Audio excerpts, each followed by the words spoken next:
SuperTalk Mississippi media production. Whether you're looking to start a career with no student loans or change careers to land one of the happiest jobs in the world, yep, that's construction, Build Mississippi can help. Visit buildmississippi.com to learn why a career in the trades deserves another look. Buildmississippi.com. Your future is waiting. Oh, yeah. Good morning, Mississippi. Everything gonna be all right this morning. Mornings with Richard Cross. Oh, yeah. Here on SuperTalk Mississippi. Woo!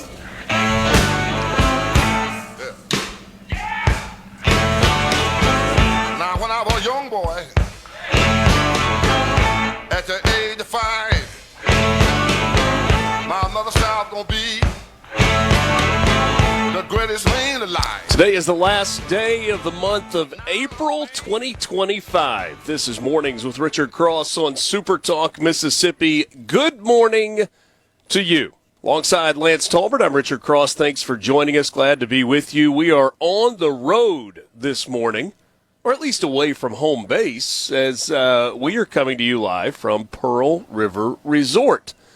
Pearl River Resort, longtime partner with SuperTalk Mississippi, and we are thankful for them for hosting us today. But we are here because our friends at Mississippi Farm Bureau and the Mississippi Farm Bureau Federation are having a couple of days actually, to focus on feeding the hungry in Mississippi through the Farm Bureau Federation Foundation. That's a lot of F's in there. Farm Bureau Federation Foundation.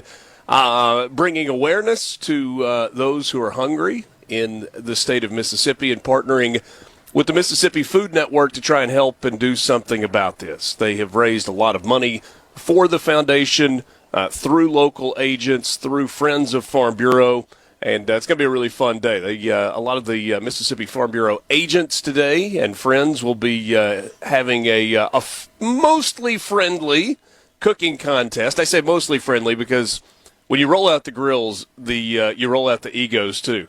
And there's just no way around it, Lance. When the big grills that ride on trailers behind trucks come out and you get the fires going, there's no way around the ego, but there's also no way around some fun. Going to play a little golf tomorrow as well. Just going to be a fun couple of days supporting a great cause here in the Magnolia State. Good morning, my friend. Well, good morning. Yeah, whenever they roll up with those big cookers, I have no ego. I just want to see how much I can eat of whatever they're cooking. So, yeah, they're the experts at cooking it. I'm good at eating it, though. So. We got one guy. Now, there are going to be about 20 teams that are cooking later, two-man teams that are cooking later today, but we got one guy out here early. He's already got the smoke billowing out of the smokestack on a grill on the back of the trailer. I hope that means that he's cooking breakfast. I was going to say, I know you're a breakfast guy, so. I hope that is the plan. Big piece of bacon on there, Oh, yes. Yes. Bring it on, huh? Going to be an absolutely gorgeous day today across the Magnolia State, right here in Choctaw, Mississippi, just outside of Philadelphia. Got some sun this morning, some increasing clouds this afternoon. A high today of 86 degrees. Humidity bumping up there. We're in the 65% range today on humidity across much of the state of Mississippi. Wind's going to be light and breezy out of the south. Hernando, partly cloudy skies today. You've got a high around 85. Going to be a little windier there, 10 to 20 out of the south-southwest. Sumner, partly cloudy at 86 today. Winds out of the south at 15 to 25 miles an hour. And as we have done these weather updates, I keep looking at the spring that coastal Mississippi has had, and it just keeps on being fantastic. Mostly cloudy today, partly cloudy later in the day. A high of 81, breezy out of the southeast.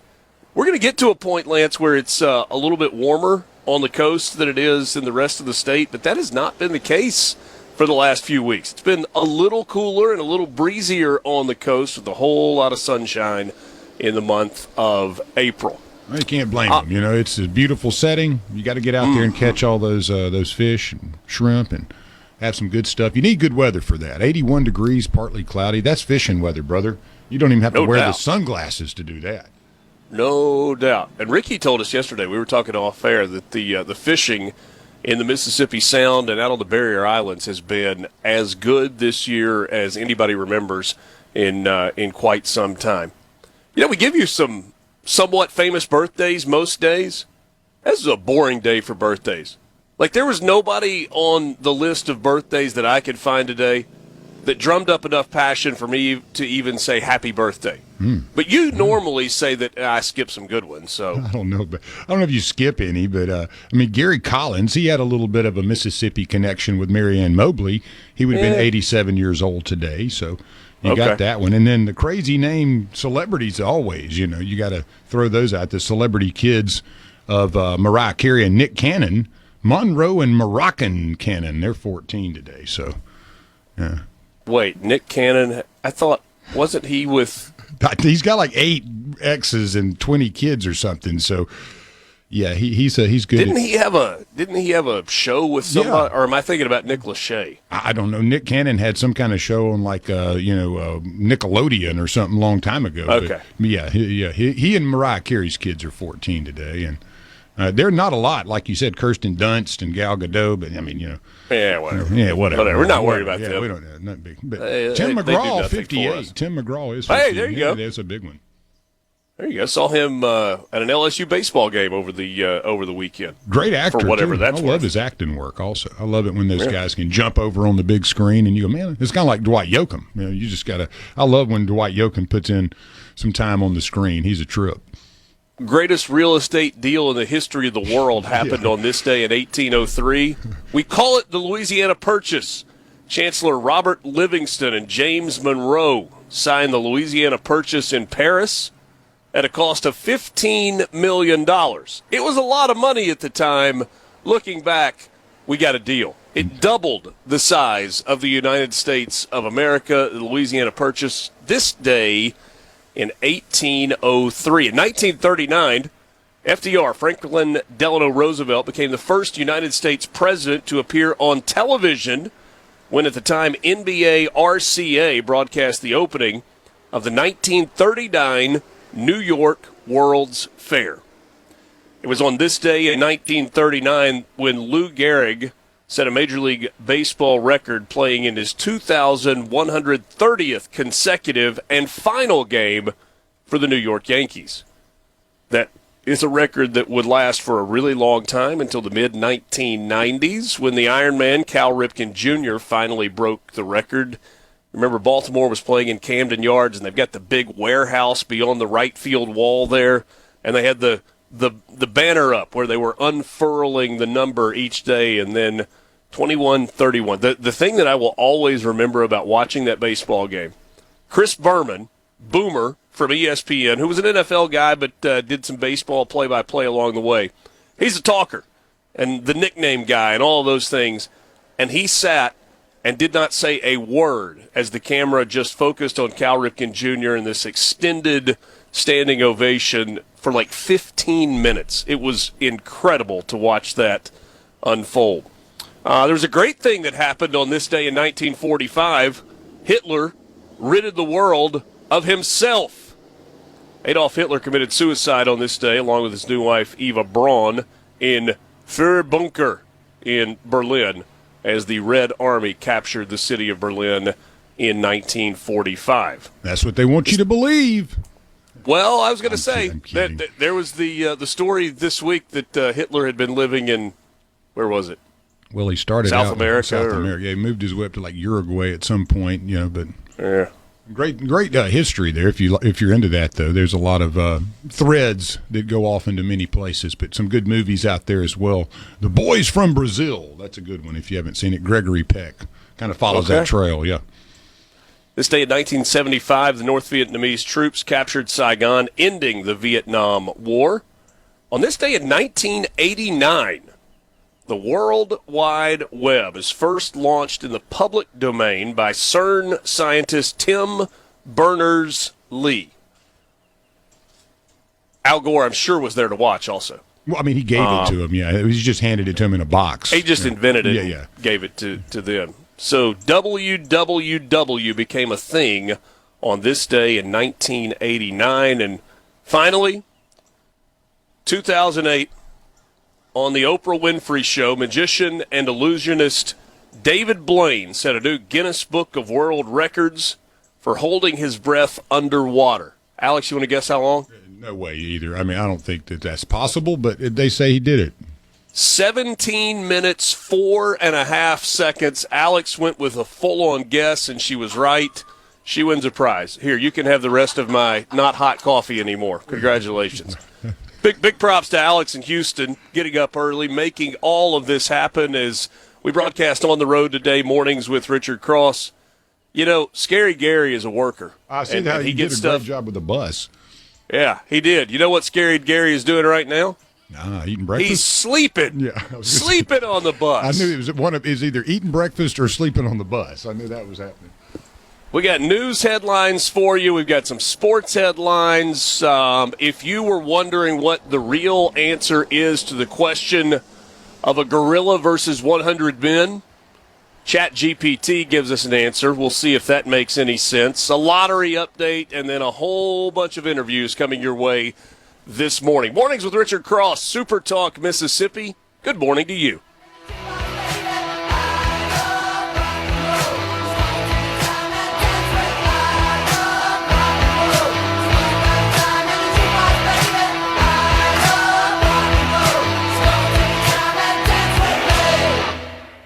From the Venable Glass Traffic Center, I'm Patty Steele. Venable Glass has 2 locations in Richland on 51 North and Brandon at 209 Woodgate Drive, Cross Gates. Call 601-605-4443 for all of your glass needs. Traffic moving smoothly. We are all clear with no accidents or major congestion.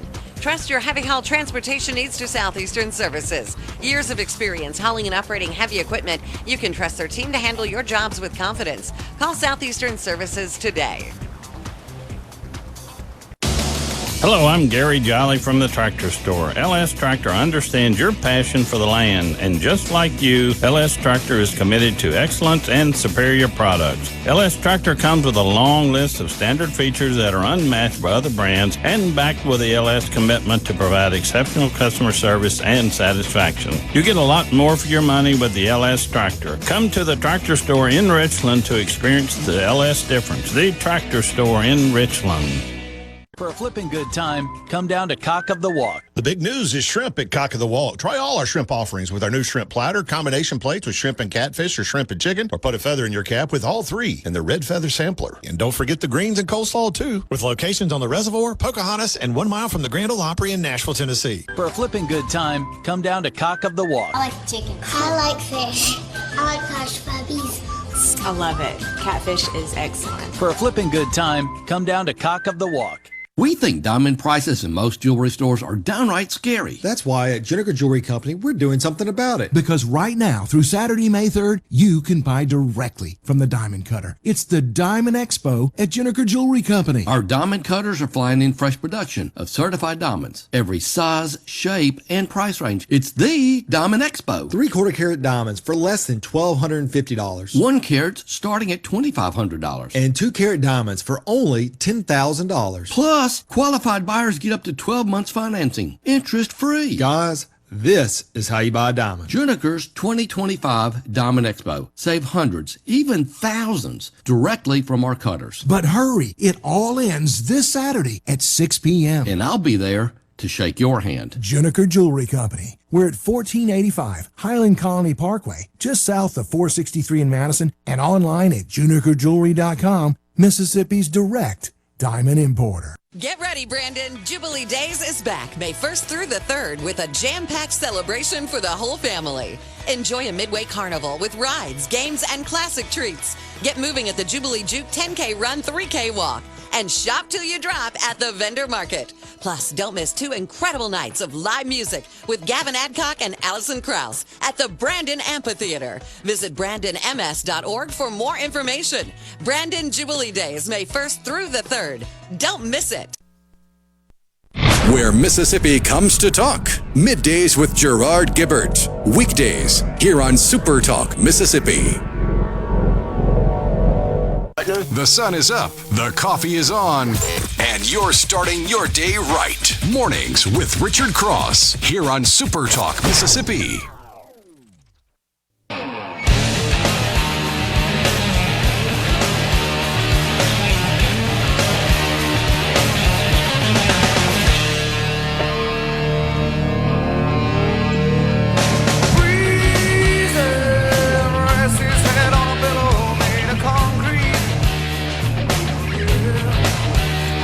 Now, those birds that are tweeting in the background are not your imagination. We're outside this morning. Beautiful start to a new day in the Magnolia State. Thanks for being with us on Mornings with Richard Cross.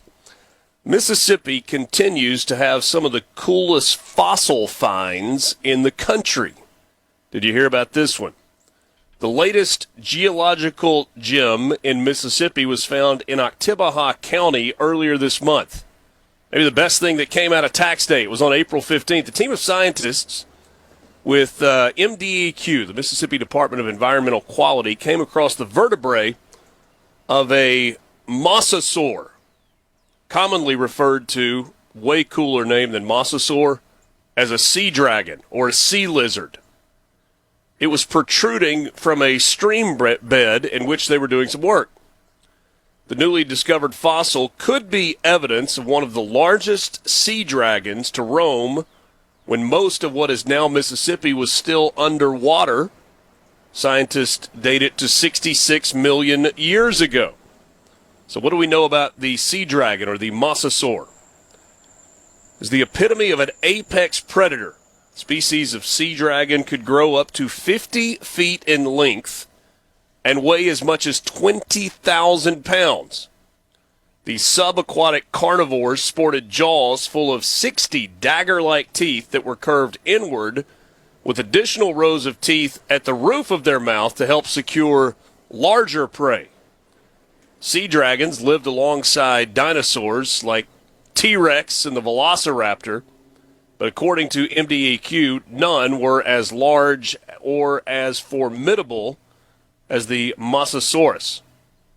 The vertebrae that were found by MDEQ scientists marks the largest mosasaur ever recorded in Mississippi, believed to be from a sea dragon that was at least 30 feet long and was deposited into the state's paleontology collections at the Mississippi Museum of Natural Science in Jackson. Now, I don't know if they have this on display yet, but I'm assuming that sometime in the near future that will be. Well, we got Game of Thrones Mississippi coming, maybe.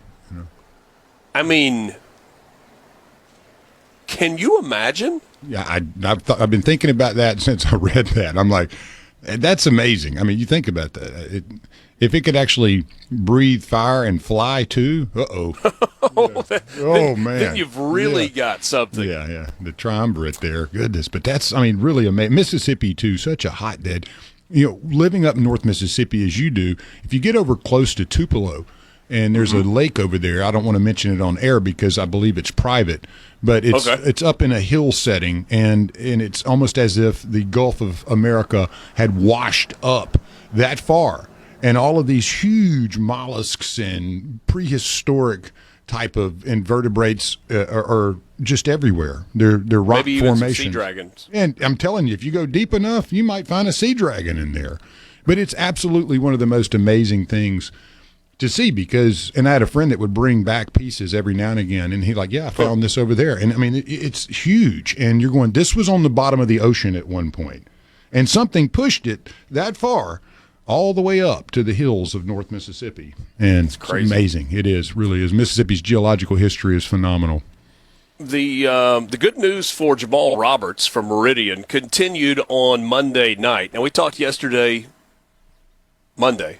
What day is it? Today's Wednesday, right? We're middle of the week today. So it was Monday morning when we talked with JT about the Sunday night moving into the top 10, and Monday night was just a celebration. And he avoided elimination once again, and the theme on American Idol was iconic Idol moments. And so the contestants had to pick a previous moment from American Idol history, the 23-year history of the show, and then make it their own. Jamal Roberts went with a rendition of, I'm trying to remember which song it was. Doesn't matter. Whatever he sings is great, and the rendition left the judges mostly speechless. Lionel Richie summing it up in one word, saying, divine. The fans were loud with their votes, millions showing their support of Jamal Roberts after his mesmerizing performance. The 27-year-old is an elementary school PE teacher in his hometown of Meridian, first Mississippian in a couple of years to crack into the top 10. You remember the federal judge that we talked about last week and on Monday, Judge Hannah Dugan from Wisconsin, who pitched a fit in the courtroom and then let the defendant and the defendant and the defense attorney of the illegal who was accused of domestic violence kind of sent him out the back door so ICE wouldn't get him. She's going to face a little bit of, in addition to our legal troubles, some punishment from the state of Wisconsin. Wisconsin Supreme Court suspended the judge accused of helping a man evade immigration authorities because they said it was in the public interest to relieve her of her duties as she faces 2 federal charges.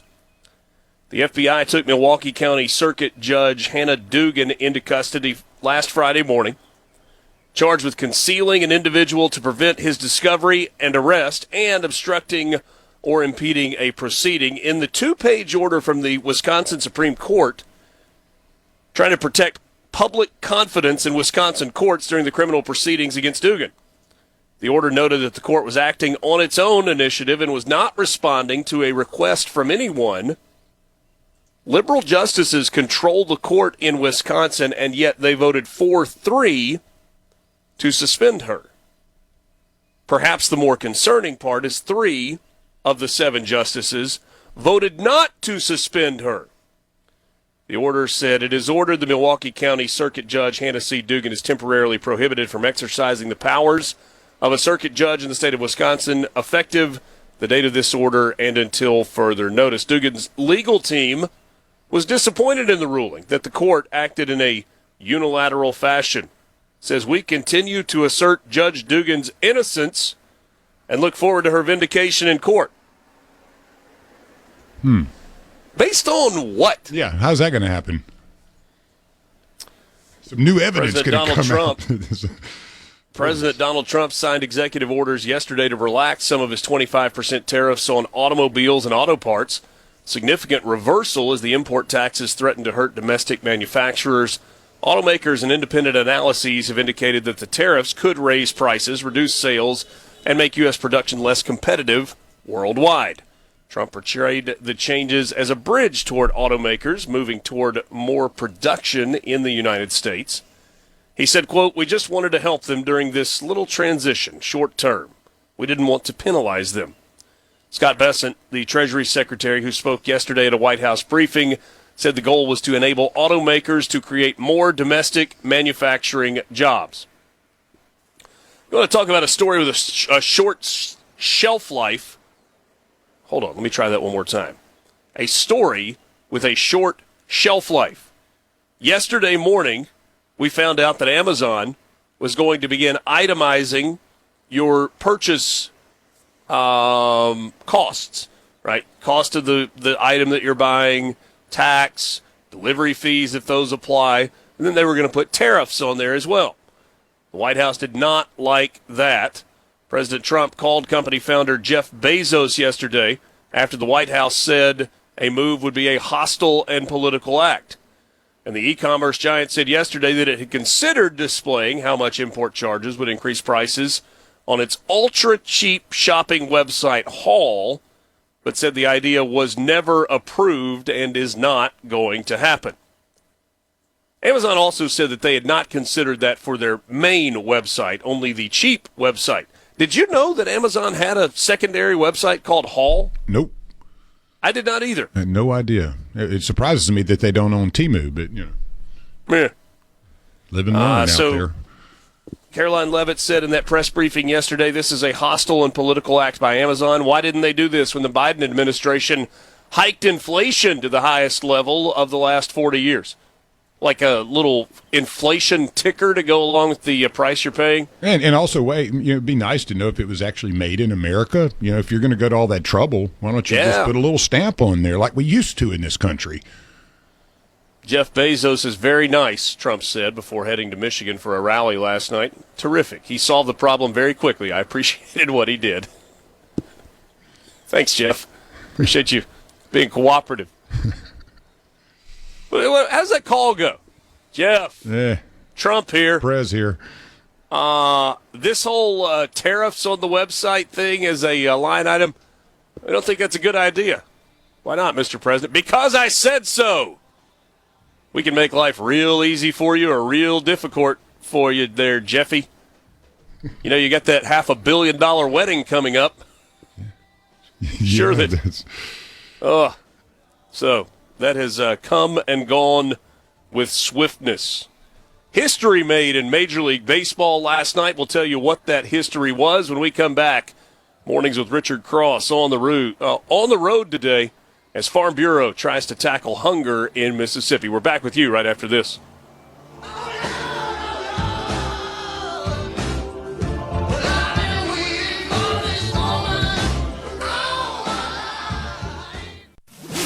No matter where you're from, Abbeville, Batesville, D'Iberville, or any other ville in the SIP, you're starting your day off right. Mornings with Richard Cross. Super Talk, Mississippi.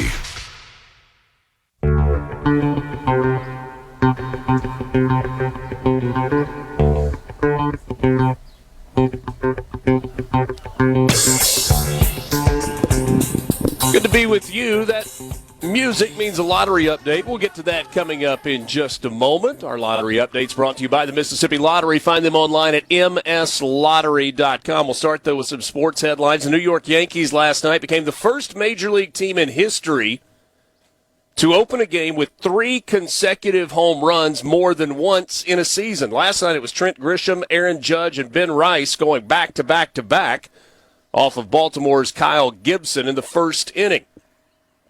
Back on March 29th against Milwaukee, it was Paul Goldschmidt, Cody Bellinger, and then Aaron Judge. And in that situation, they needed only 3 pitches to do it. Talk about setting the tone right out of the gate. The Yankees, in both of these games, actually added a 4th first-inning home run, making them the first team to belt 4 in the first inning twice in a season. Yankees went on last night to win 15-3. That is that's pretty good. So last night, the Yankees hit 3 of the game's first 5 home runs, 3 of the first 5 pitches out of the ballpark.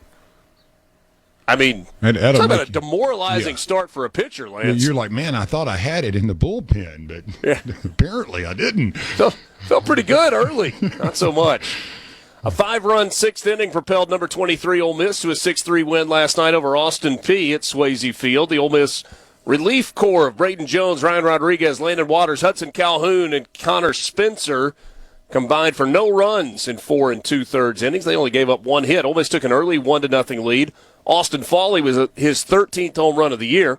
Did that in the 2nd inning. Austin Peay responded with a run in the 3rd, 2 in the 4th. They were ahead 3-1. Cade Townsend made his 5th start of the season, lasted 4 1/3 innings, 2 runs and 4 strikeouts. Landon Waters got the win in relief. Chance Cox took the loss, his first of the year for Austin Peay. The Rebels moved to 32-13 on the year. They are 12-9 in SEC play, and they head to Norman, Oklahoma for a 3-game series with number 21 OU. This weekend, first pitch Friday night is at 6:30. Justin Parker notched his first win as interim head coach of Mississippi State's baseball team as the Bulldogs walloped the Memphis Tigers last night. It was an 18-5 run rule victory. Diamond Dogs totaled 16 hits, 6 of those going for extra bases. 10 of the 18 runs scored by Mississippi State came in the 4th inning. Kind of broke the game open. Reed Stallman and Ross Highfill each had home runs in the ballgame. Stallman finished with 5 runs batted in. Highfill drove in 3. Hunter Hines, Bryce Chance, Ace Reese, and Sawyer Reeves each grabbed a pair of hits in the ballgame. Noah Sullivan, He was the starter, struck out 5 through 3 shutout innings. Jacob Pruitt got the win for Mississippi State. 3 punch-outs in an inning and 2/3. Mississippi State is hosting the Kentucky Wildcats this weekend, 6 o'clock on Friday, 2 o'clock Saturday, and noon Sunday for a game that will be televised by the SEC Network. Got a note from the Ole Miss win, the 13 home runs by Austin Fawley, the most by a catcher in the Mike Bianco era. And that era is now a quarter of a century. Yeah, and he's had some great catchers, too. Yeah. Yeah, there have been some great catchers along the way. A heck of a and some pickup guys with that could Fawley. really drive it out of the ball yard. Fawley was one I was really looking forward to seeing. I'm glad he's kind of settling in because he's got some pop. Man, what was the first 4 hits he had were home runs or something? Yeah, I think it was 5 of his first 6 hits on the season were long balls. Thanks to my buddy Chase Parham for the fun fact there for Austin Fawley. Southern Miss won its 6th in a row last night. Jake Cook broke up a tie score with a 3-run 7th-inning home run to lead number 22 Southern Miss over UNO as the Golden Eagles began a 7-game homestand. They're now 32-13 on the year. They went 17-7 in non-conference play last night, the final non-conference game of the year for Southern Miss. Ozzie Pratt led the way in the 12-hit attack for Southern Miss, while Cook, Nick Monaster, and Carson Pato added 2 hits apiece. The game tied at 4. UNO reliever Ira Austin got a couple of strikeouts to start the inning, but then the wheels came off. Fielding error, walk, 3-run jack, turn out the lights, the party's over. The homer was the 75th of the year for this Southern Miss team and the 13th straight game with a long ball. Golden Eagles continue the homestand on Friday night. They've got Arkansas State in for a 3-game series this weekend. All right, let's pause here and take a quick look at numbers from the Mississippi Lottery. Let's see, yesterday was Tuesday, so that was Mega Millions drawing. We'll get to that in a second. Lotto America, no jackpot winner. Tonight's drawing worth $31,780,000. The estimated cash value, $14.68. Odds would tell you we're getting closer. Make that work in your head. We're getting closer to a winner. This pot has been now building for over a year. The estimated cash value, almost $15 million. Monday night's numbers that produced no winner, 18, 19, 32, 44, 50. The star ball was 10. The all-star bonus multiplier was 5. No jackpot winner on Monday night for Powerball. Estimated cash value for tonight's drawing, $13.9 million. How about double play? Double play, Monday, April 28th, 11, 13, 39, 48, 61, Powerball of 3, Mega Millions. You don't have a jackpot winner yet, and your jackpot will be probably not a winner on Friday when they're going to be calling it, but it is $80 million, so it's not chump change. Estimated value on that, we get to take home $36.4 million. Tuesday's drawing, 16, 33, 40, 51, 57, Mega Ball of 10. Let's see here. Let's skip down to the remind you about the Pink Panther Diamond Tripler bonus promotion. It is pouncing on. The 6th drawing in this promotion takes place tomorrow, May 1st. Tomorrow is May 1st. Man, the Mississippi Lottery will be awarding cash prizes of $15,000, $10,000, $5,000. Going to throw in a couple $100 gift cards as well. Winning cities will be announced exclusively to Mississippi Lottery insiders first, then a public release on social media and at mslottery.com. How about a $10,000 winner on a $10 scratch-off? A Gulfport woman won $10,000 on a ticket she bought at Murphy Oil in Waveland. That was the $10,000 payout scratch-off. A couple of winners on a $20 20X cash blitz scratch-off as well. A Loosedale man won $1,000 on a ticket from Keith's Superstore. A Brookhaven woman won $1,000 on a ticket from is that Girl or GRL? GRL it looks like, but we'll go with Girl Food Mart in Brookhaven. And a Carthage woman, $2,000 on a ticket from Michael's 16 in Canton. That is your Mississippi Lottery update, brought to you by the Mississippi Lottery, mslottery.com. So you never know when something is going to gain traction on the internet. I think the official term for that is going viral. This is not a video that has gone viral. It is not even a meme necessarily that has gone viral. It is simply a thought exercise. And here is the thought exercise. Could 100 men kill a gorilla in hand-to-hand combat? And somebody decided to reach out to ChatGPT and say, give us the answer. ChatGPT was deep in their rationale. First principles thinking. When you talk about a silverback gorilla, you're talking about a 300 to 450 pound strong animal. Strength of 4 to 10 times that of an average man. His weapons, massive arms and a 1,300 pound per square inch bite with sharp canines. His durability, thick muscle, evolved for brutal combat. And the silverback gorilla, deceptively fast. Runs in 20 to 25 mile per hour bursts of speed. What about the 100 average adult men? Weighing roughly 180 pounds, unarmed and untrained. Their strength and their weaknesses weak compared to the gorilla with no natural weapons. Their durability, bones break easily. Coordination, poor unless trained specifically. So the humans win in mass in terms of numbers. The gorilla wins in speed, strength, and lethality. So what are the probable outcomes? Outcome number 1, the gorilla kills 10 to 20 men and then is overwhelmed. A 40% probability because of an early burst of damage. Numbers simply win.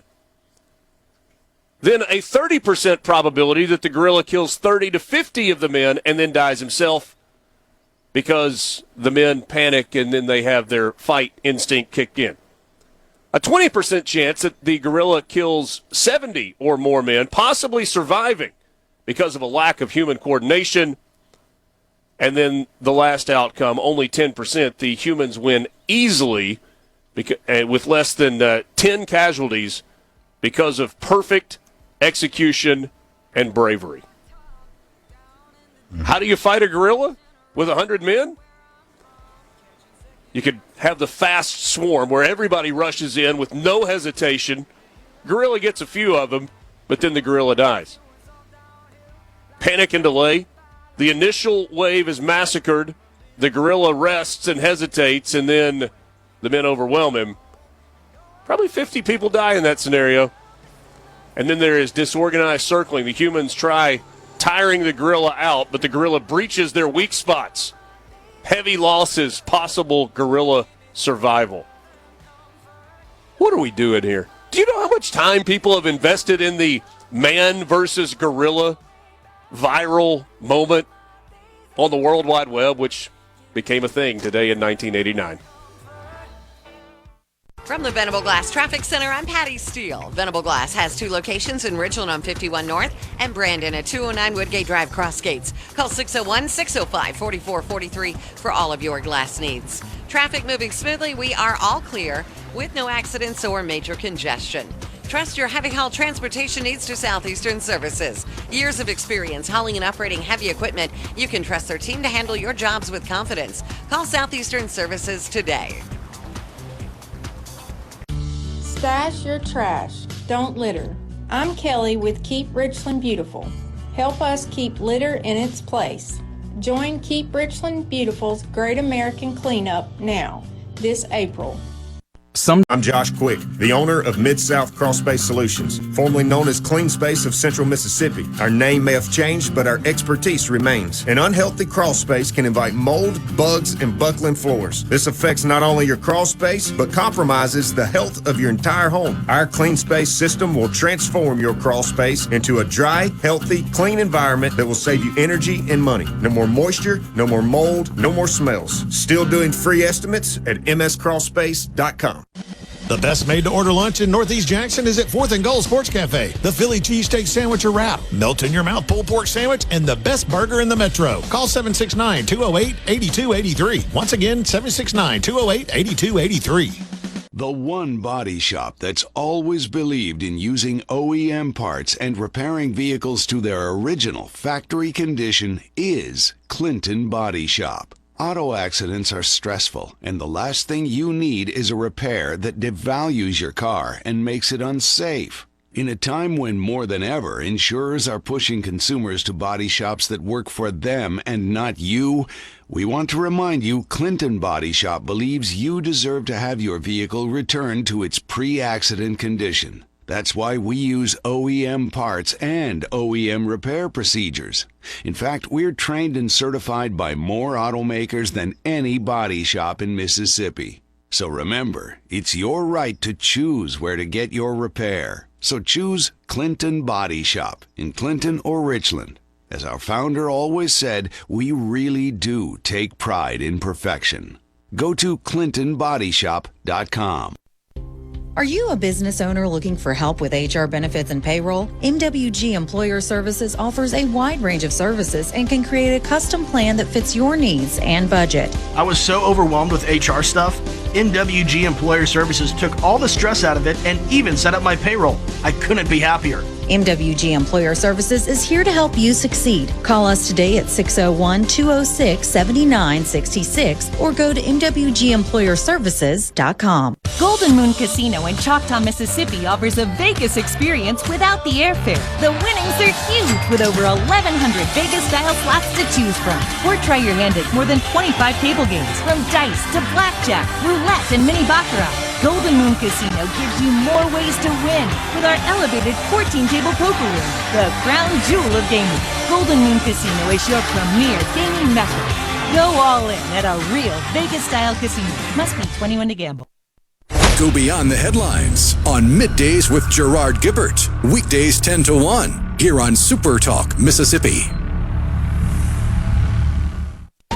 All right, now to the important stuff. Your VIP pass to hear what the most influential Mississippians are talking about. This is very important. Huge news. Mornings with Richard Cross on SuperTalk, Mississippi.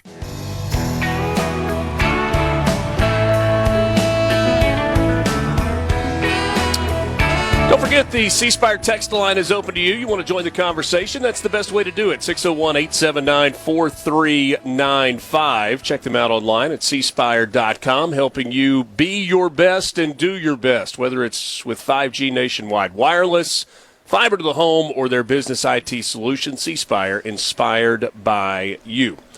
Today, all day long, SuperTalk Mississippi is at Pearl River Resort, and we are with our friends from Mississippi Farm Bureau and the Mississippi Farm Bureau Federation. Jamie Swafford joins me to start things off this morning. She is Industry Affairs Coordinator. I asked her what that means. She goes, a little bit of everything. Good morning. Good morning. How are you? Doing well. Thanks for being with us. So today is it's an interesting day for Farm Bureau, as this is a day where very publicly Farm Bureau and the Farm Bureau Federation recognizing hunger and food insecurity in the state of Mississippi. It's raised a bunch of money and partnering with the Mississippi Food Network. How did this all come about? So Mr. McCormick stood up a foundation this year focused on education, educating people about agriculture, but also giving back. And food insecurity is a big issue in Mississippi. So we have Farmers Feeding the Hungry initiative. So that's kind of where this all began. And we've got grills. There's going to be a cooking competition and some golf. And one of the really neat things about this is, so the relationship is, it's a little complicated on the surface. Mississippi Farm Bureau Federation and then Mississippi Farm Bureau, the insurance company that so many people recognize. But you've got agents from all over the state who are coming in, and they're pulling a lot of trailers with grills on it. I just keep hoping the one that's smoking right now has got breakfast on it. I'm hoping that too, but I think we may be disappointed. Maybe disappointed when That's it's all. Shirley. Oh, yeah? Her name's Shirley. So he's getting Shirley cranked up so that he can cook great wings and ribs. So the grill's name is Shirley. The grill's name is Shirley. That's But right. people have a special relationship with their grills. I think that one is a family relationship. I'm pretty sure. Okay. We'll have to get some story behind that for Craig. But the Federation is a member organization, and a benefit of our organization is insurance. And the insurance company, Mr. Henry Hamill, is the one that kind of came up with this whole event, and we are so appreciative to him and his staff and his agents to come together and do this for us and help us fight hunger in Mississippi. So super excited about that. So today's going to be a fun day, but and tomorrow's going to be a fun day, and a lot of people involved with it. But the larger the larger goal here was to both bring awareness and raise money to help provide food. So the Mississippi Food Network, and we're going to talk about that a little bit, that organization and what it does. Tell us a little bit more, not only about Mississippi Food Network, but with Farm Bureau's relationship. So the Food Network is more of a distribution center, and they'll be here later today so they can talk a lot more detail about what they do. But they're a distribution for food pantries and organizations across the state that help with people with food insecurity. So they distribute like 1.5 million pounds of food. It's an insane amount. They have a huge warehouse in Jackson. They always need help. So we partnered with them because they can get food out in a way and in a manner across the state quicker than we could by just going county by county. So it's a great partnership. Well, it's an organized way to get it out also, right? I mean, they've got the infrastructure in place to do this, and it is a statewide organization that really helps at the local level. I mean, you mentioned pantries. Most cities in the state of Mississippi have a pantry of some sort. And this is not food insecurity is not an isolated issue, right? I mean, it's not something that just happens in rural communities. It's not something that just happens in metro areas. It's everywhere. It is everywhere. We're the 6th hungriest state in the nation. We're 5% hungrier than the average state in the U.S. Wow. And it affects children the most. And that's the part. Which affects their education. Yeah. So that's why it's really important. I don't think people really think about it in that regard, but if your child is hungry, they're not learning. And so we really need to make sure we focus on getting our kids fed so that they have a good education. This is the inaugural event, but there are big plans going forward. You mentioned Henry Hamill. I saw him wandering around here a second ago. He was talking about, he's like, hey, I said I'd get involved with this at the very beginning, and he's already got plans for how it's going to continue to grow and how this becomes a greater event. But certainly a noble and worthy cause in terms of bringing awareness. But also, Mike McCormick, you talked about a second ago, who's the president of the Farm Bureau Federation, and his recognition that hey, as an organization, there are things we've been successful as an organization, successful as a company, and we need to make sure that we're plugging back into Mississippians.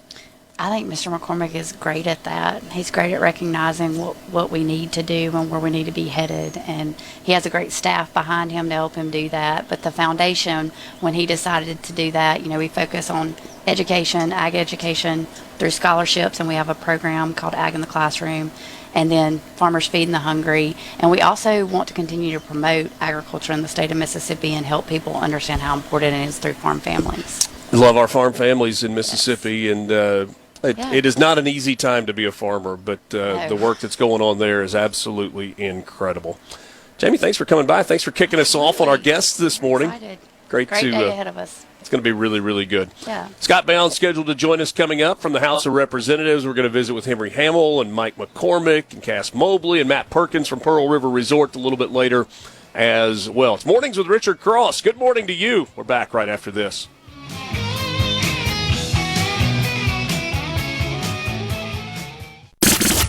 The views and opinions expressed by the hosts, guests, and callers on this show are not the opinions of TeleSouth Communications, its management, or advertisers. Wake up, get up, and start your day right with Mornings with Richard Cross here on SuperTalk, Mississippi.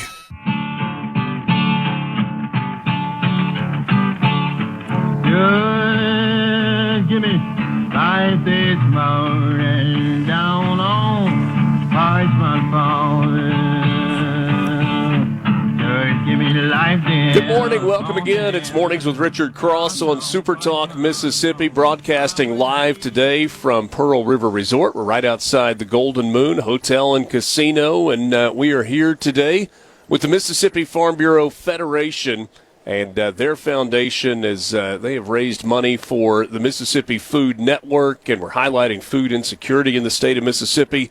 The national average of people dealing with food insecurity, 13.5%. In Mississippi, that is 18.8%. That is almost 2 out of every 10 people dealing with food security. There is no part of the state of Mississippi that is immune to this very real and very scary problem. And appreciate our friends at Farm Bureau and the work that they're doing to try and not only help raise awareness, but put their money where their mouth is as well. We are glad to be with you this morning. This hour of Mornings with Richard Cross is brought to you by MWG Employer Services. You know that running a business is difficult. MWG can help you. Find them online at MWG Employer Services. That's MWG Employer Services. Scott Bounds represents District 44. We are in his neck of the woods, and I was looking around and asked Alex a second ago, I was like, where's Scott? He said, well, had some responsibilities in Jackson as he is chairman of Appropriations B on the House side, and so a lot going on. But he joins us from our Jackson studios. Mr. Representative, good morning to you.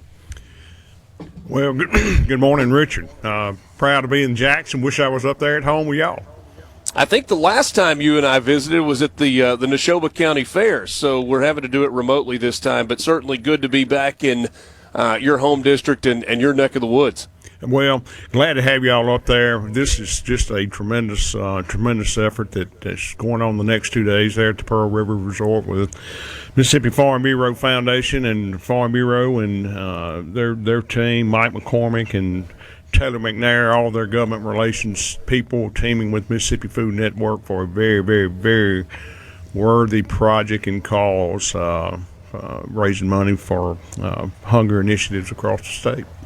Yeah, certainly a good thing. And beyond just this event, what the Farm Bureau Federation does and their focus on farmers and making sure that you guys at the state level and the folks that are in Washington as well are understanding the issues that farmers are facing and hopefully putting in legislation that is helpful to our farmers all across the state. And that covers a lot of different types of farming. Well, yes, it does, and of course, Farm Bureau is the voice of agriculture for the farmers across the state. But for the work that the Mississippi Food Network does, I mean, they touch all 82 counties, obviously, Richard, and their distribution of food through soup kitchens, food pantries, other homeless shelters, things like that. Gosh, nobody wants to go hungry, and the work that they're doing and the money that they're raising, I'm going to get to come up later this afternoon and going to visit, and I'm excited about seeing all these barbecue teams I'm being told by text this morning that are lined up everywhere and getting started cooking and everything else. So looks like it's a big event y'all have going on in my district. I can attest to the fact that there is grill smoke that I've been watching for the last 45 minutes, wishing that there was breakfast on that grill, but I keep being told no, it's getting ready for later in the day. All right, now let me ask you this: so you see all the grill smoke and all that stuff. I mean, sort of like left field lounge at Mississippi State, huh? Yeah. I mean, except there's not a baseball team that's losing in front of me right now, though. So, you set me up for that, Scott. I was going to be friendly, and here we are. No. I will tell you when Alex called me, just as a little bit of fun. When Alex called me about coming on, we talked about coming on this afternoon. I would be on this afternoon because I would be back home and be in the district. And then she said, "Oh, wait, I don't know. I don't know if you need to go on with the sports guys. I'm going to put you on with Richard." I will tell you, at dinner last night we were talking about it, and I know that some of the folks that are going to be cooking and hanging out here are going to be making the trip to Starkville this weekend for Super Bulldog weekend. Got Kentucky coming in, and I can assure you the grills will be going again here in just a couple of days. Well, they will be, but again, just with the barbecue competition, cook off, what they're doing, what Farm Bureau is doing, and then of course with the golf tournament tomorrow, there'll be people coming in from all over the state. This will be a big event, and I've got to assume that Farm Bureau will probably make this an annual event, and I hope that they will come back to the Pearl River Resort and back to Philadelphia and Neshoba County whenever they can. And of course, obviously, we're looking forward to having y'all at the Neshoba County Fair in late July. Absolutely. I heard it's going to be cool this year. Is there any truth to that? Well, I don't know. It's either we always say it's either going to be hot and dusty or hot and muddy, so it's going to be one of the two. So, but I want to go back a minute, Richard, to again what Farm Bureau is doing. I don't want people to underestimate the importance of this and the importance of what this means to feeding the hungry across the state, and to be able to engage and be a part of raising funds and raising resources and having events to be able to address that. I mean, there's so many things that the private sector can do so much better than the public sector. The public sector can be a partner also in those efforts, but it takes the private sector really. The private sector can really step in and do a fantastic job of doing these type of projects across the state. Kind of in getting ready for this, we were talking last night a little bit about the idea and where it came from. And Henry Hamill's been very involved with this. Henry's going to join us coming up in just a little bit. And it was a scenario where Mike McCormick kind of put his head together with Henry and said, hey, we need to do something, and we need to make it not just relevant to Mississippi, but relevant to our cause. And they're like, farmers feed Mississippians, farmers feed the hungry, farmers feed the world. How do we tie this together? And it really is a project that makes so much sense on a lot of levels. Well, absolutely. But then when you just look, Richard, also, let's get beyond the 2-day event that's going on up there, which is absolutely phenomenal in what Farm Bureau is doing, but what Farm Bureau does every other day of the year, 365 days a year, and advocating for the farmers, advocating for agricultural interests across the state, and that covers a lot of that. Covers the ag is as everyone knows is our number one industry in the state, and but there's a lot of things that fall under ag. I mean, you have.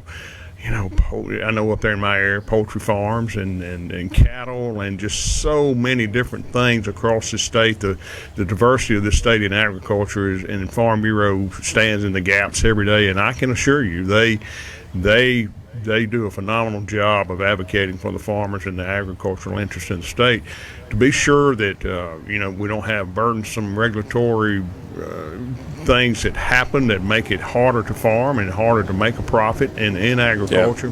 And Farm Bureau's at the Capitol, not only at the Mississippi Capitol, but at the nation's capital and capitals across the country, advocating for the farmers and protecting, doing what they can to protect the interests of the agriculture. Be sure that we do have food on the table, and be able to be sure that we do have food. Scott Bounds is my guest, Appropriations B Committee Chairman, and represents District 44. I think it's good that you pointed out what you did a second ago, the diversity of the farm industry in the state of Mississippi, because it's real easy for us to pigeonhole into Mississippi Delta farmers, row crops, beans, corn, cotton, less of it than we used to have, maybe a little bit of rice sprinkled in some places. But when you broaden out beyond that, the poultry farmers, the sweet potato farmers, the tree farmers or timber farmers that we've got, there really is a lot of diversity within the quote-unquote farm community in Mississippi. Well, it is, and of course in my district and there in east central Mississippi where y'all are now, we don't have obviously the spread out land like they do in the Mississippi Delta and the crops and the row crops and things like that. Poultry is extremely big there. Cattle farming. You can ride through the county, through the Neshoba County or any rural county across the state, especially in the hill countries and up in the northern part of the state where you're from. And you see these little patches of land, and they'll have 5 to 8, 10 cows. Some will have 40 cows on them.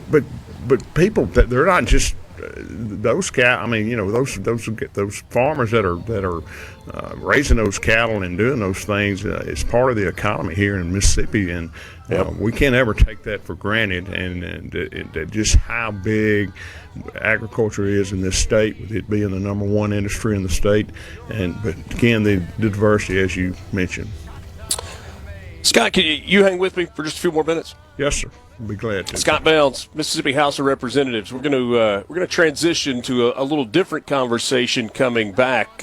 We are waiting on the governor to call a special session. Scott's involved in appropriations. We'll talk a little bit about progress that is being made perhaps behind the scenes, at least as much as he can tell us, toward moving toward a state budget, which I think we got to have. I think that's got to happen here before too much longer. We continue with you, Mornings with Richard Cross, Super Talk, Mississippi. We're back right after this. It keeps spinning around. You're waking up to what's happening. Mornings with Richard Cross. Right now on Super Talk, Mississippi.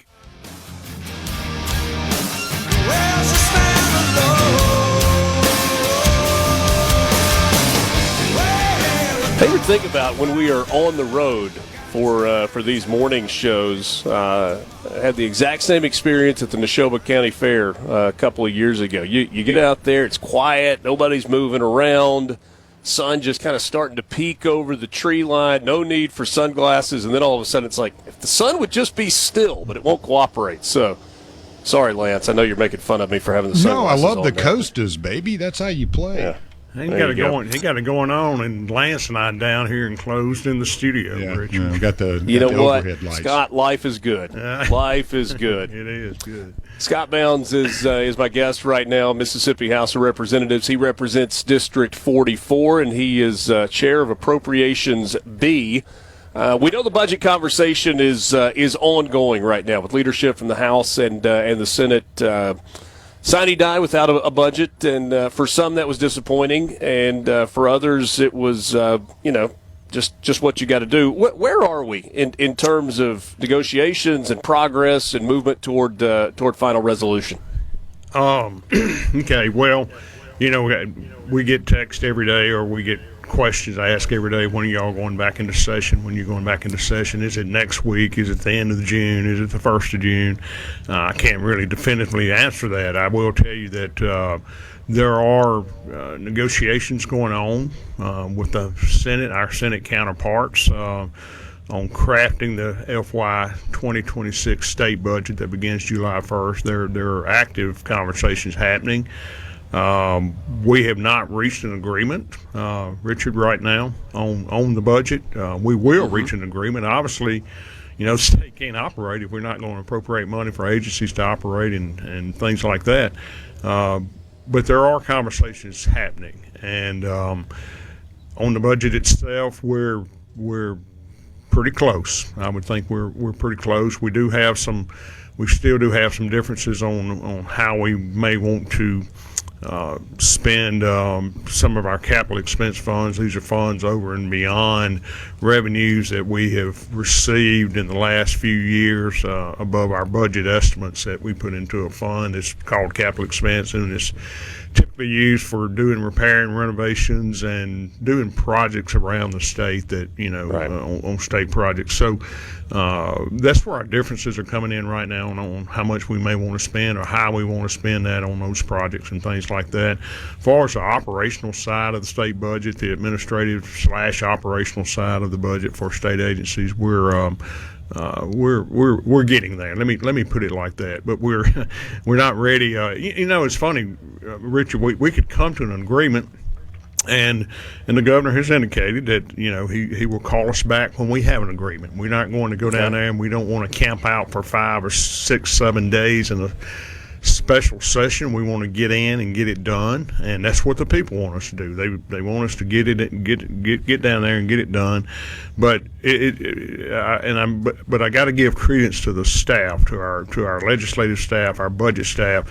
If we reached an agreement today, let's just say we did, which we're not going to reach an agreement today, just because a lot of us can't be down there today, but we will further conversations in the latter part of the week. But it takes the staff. It'll take the staff 3 to 4 days to actually prepare for a special session. And when I say that, I'm talking about reconciling the numbers that we agree upon, drafting the bills, things like that. It doesn't happen just overnight. It takes some time to do that. So, if we reached an agreement, we're still.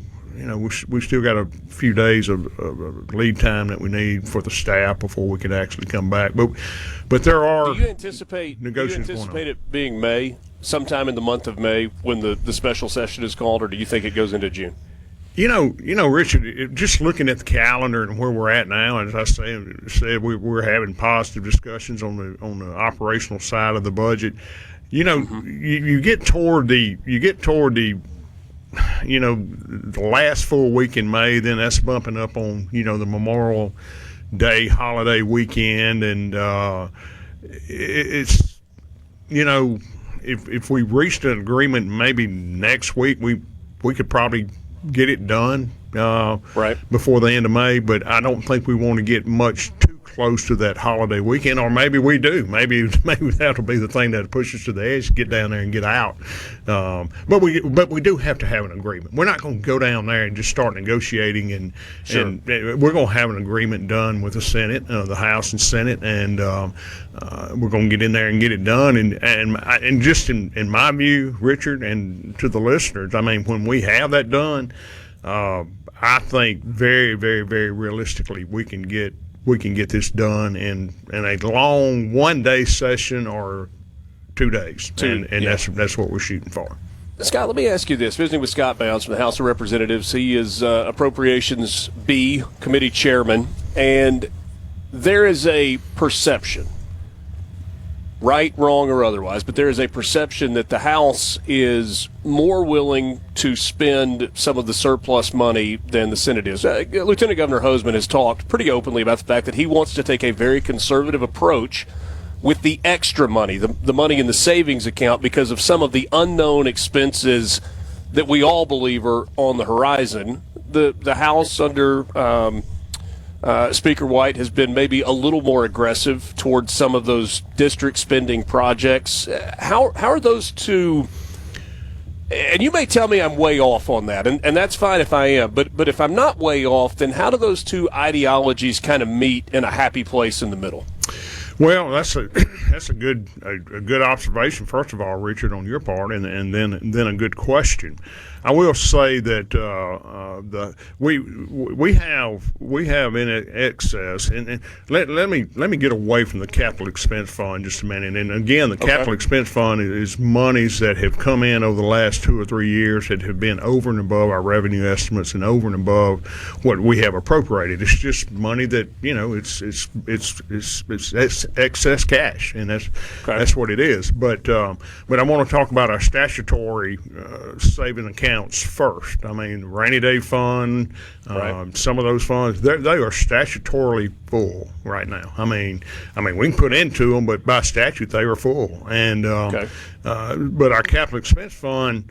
And just for clarification, there was some talk about bumping up the percentage of revenue that the rainy day fund was going to require. Did that end up going into the final bill, or did it not? It's going to stay as it is. So I think that's going to be what we call one of the transfer bills, and I do not think that did make it over the hump. I'm not opposed to that. I will say that our rainy day fund, or the official name, the Working Cash Stabilization Fund, is statutorily full. I think it's just north of $700 million. But in our capital expense fund, we're in excess of $1 billion of just reserve cash, Richard. And that money belongs to the taxpayers. Okay, it doesn't belong to the legislature. It belongs to the taxpayers.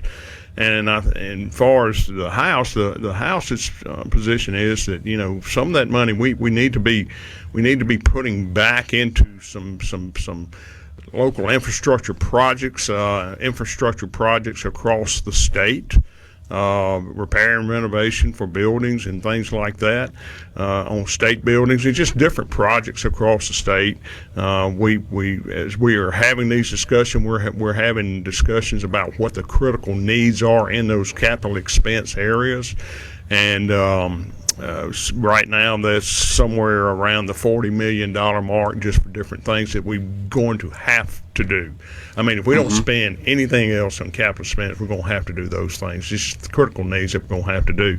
But But I will say, in regard to your question, I'm not trying to evade your question, but as far as the House and the Senate, the House's position is that we would like to work with our Senate counterparts to have local infrastructure projects and things like that for the members to be able to go to take home, and it's not port projects, it's things that are of benefit to their constituents. I mean, things that deal with infrastructure. And I'm glad you mentioned that, because that's the word that I had kind of flowing. Like, people hear port projects and you're like, well, yeah, that's extra stuff. But at the same time, part of the job of the representatives and the senators is to represent their districts and fight for money for projects that are needed in home districts. Yeah, absolutely. Absolutely they are. And look, I will tell you, I mean, you can look down through the projects list that we've done, over the last 2 or 3 years. And let me I'm going to go down another street right here too. We got 1 minute. We got 1 minute. Okay. We all these things extra that we have done in the last 2 or 3 years we have not put on the state's credit card. We have not bonded that. So we're not incurring any debt service every year on that. We're taking these cash reserves and we're putting them back into the economy of the state, but it's for the public good and benefit of infrastructure projects and things like that across the state. So we're going to continue to work with our Senate counterparts, and we're going to get this done, Richard. I can assure the public of that. July 1st is the deadline, start of the new fiscal year, and Scott Bound says it will be done before then. Scott, thanks so much for coming by this morning. Look forward to seeing you later this summer. Absolutely. Thank you, Richard. Scott Bounds represents District 44. He is Appropriations B chairman on the House side of things, trying to get all of the pieces lined up and put in the right order and get that budget deal done. Henry Hamill from Mississippi Farm Bureau joins us. Coming up next.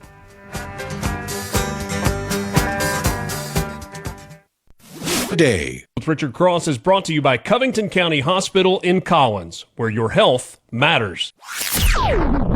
Waking up Mississippi. From South Haven to Scuba, it's Mornings with Richard Cross on SuperTalk Mississippi. I'm having daydreams about night things in the middle of the afternoon, and every night you make my daydreams. Thanks for being with us on this Wednesday morning, middle of the week. Glad to have you along for the ride. Lance is in the studio. I'm Richard Cross. We're broadcasting live from right outside the Golden Moon, part of Pearl River Resort, for the Mississippi Farm Bureau Feeding the Hungry fundraiser. And I'm joined now by my good friend, Henry Hamill. We have known each other for quite some time now. He's over sales at Mississippi Farm Bureau Insurance Companies, and it's always good to see you. I appreciate you being here, Richard. I mean, we're really looking forward now, to you can't get on here and be shy and be quiet. Shy. That's just not your personality. You know, that's true. That is true. This event, this is unique. It's first annual, right? First annual, inaugural, whatever your daughter-in-law makes you call it. We had that long argument, but anyway, I didn't major in English, so it is what it is. Inaugural event, but you're planning to keep on doing it. But I wanted everybody to know it's going to be an annual, so anyway, it will be an annual event. We're really, really looking forward to it. It's already been great so far, and I'm really excited about getting all the cooking teams in here. They're going to be coming in between till about 10 o'clock before we have our teams meeting with the judges and all, and so you're going to see a lot of smoke. You're going to see a lot of people. I think everybody I talk to is like, "Hey, I'm coming." I'm like, "All right, dude, be ready." That's good. So we're going to have a great time. It's going to be a great event. We've already raised a lot of money for it, and we're really through with that in a way. But if anybody wants to go by a county office and make a donation to the Farm Bureau Foundation that's going to go to the Feeding the Hungry around Mississippi, then they're more than welcome to do that, and they'll get it to us. But, why the Mississippi Food Network? Why? I mean, you told me last night, we were visiting a little bit, that you and Mike McCormick got together and said, we need to do something through the foundation for the state of Mississippi. Why is this what you landed on? Well, we've actually been partners with them a long time. And I remember back during COVID, we gave them a lot of money just because there was so much need at the time. And it's just really a perfect partnership. We've got, Farm Bureau is feeding. Mississippi is feeding America, and there's nothing more important than taking care of our people. And so why not raise money to feed the hungry, and use Mississippi Food Network because they're a network that does distribute to all the small food banks around the state. And it was one way of us to giving one person the money, knowing it's going to be taken care of, it's going to be distributed to where it needs to go. And you've seen, how much food they distribute. It's incredible on a daily basis. I had no idea, how much was done like that. And one of the things that's fascinating to me about Mississippi Food Network, and we're going to talk about this a little bit with Cass Mobley and Stacey Jordan coming up a little bit later. It's one thing to say, we're going to get food to those who need it. It's another thing to say, logistically, this is how we are going to pull this off, from a distribution center to getting it to all of the food pantries, all of the soup kitchens in all 82 counties in the state of Mississippi. And that's really why we decided on the Food Network, because originally, years ago, when Mike and I and others were talking about it, we wanted to do something. We wanted to give back. We wanted to help feed people. And so, at first we started looking at local food banks, and then you didn't want to leave anybody out, and this one did this, and this one did that, and this one did this. And we just finally realized that the Food Network was the best way to do it, and they do a phenomenal job, and we just can't be more proud of what they do and our partnership with them and being able to help them, by raising money and taking care of our people. So, when did Farm Bureau has a long time as a home in Mississippi, right? When did it start? And I don't mean specifically the year, but 100 years? It is just over 100 years old. That's right. Celebrated the 100-year birthday of Farm Bureau just a couple of years ago. And a lot of people don't realize that the organization was here long before the insurance company. And so, of course, I work for the insurance company, but I'm absolutely a huge part of the Federation too.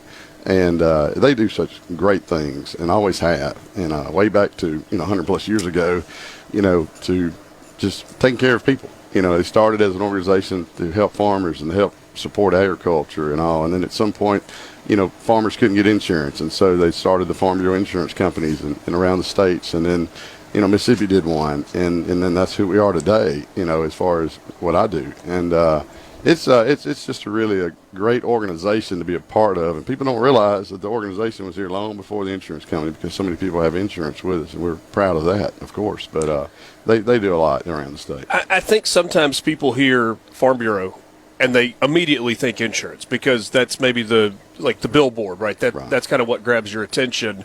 But the Federation, explain the delineation between the two, but also how the two work together or in conjunction. Well, everybody that has insurance with us is a member. Remember, we have active members, we have associate members, and our active members are our farmers that are, active in the community, active in the Farm Bureau system and all that, and on a county basis. All of our counties have local boards. So am I an associate member or an active member? Unless you start planting something, I think I got you down as associate. Okay. Richard, but I planted some hydrangea a couple of weeks ago. If you do some things, we'll make you active.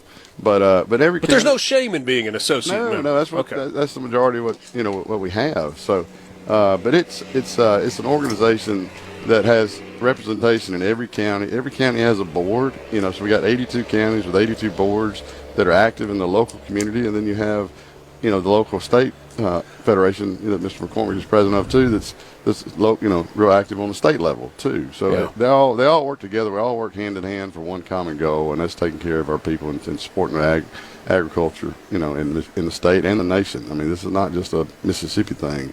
There's an American Farm Bureau that we're a part of too. So it goes all the way to Washington, D.C., and we do everything we can to help people. There was a pretty significant flashpoint for Farm Bureau on the insurance company side when Hurricane Katrina hit. Yeah, almost 20 years ago, August 29th. I remember like it was yesterday. And, that's, when you think back on our history of our company and the Camilles and the Katrinas and those big events that happened, that was an opportunity for us to shine, And a lot of people don't realize, what all we did during that time. It was tough.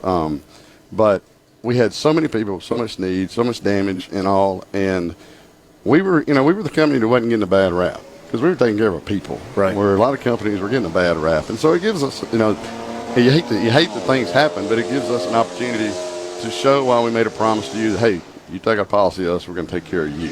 And that's what people don't realize is, number one, you get what you pay for.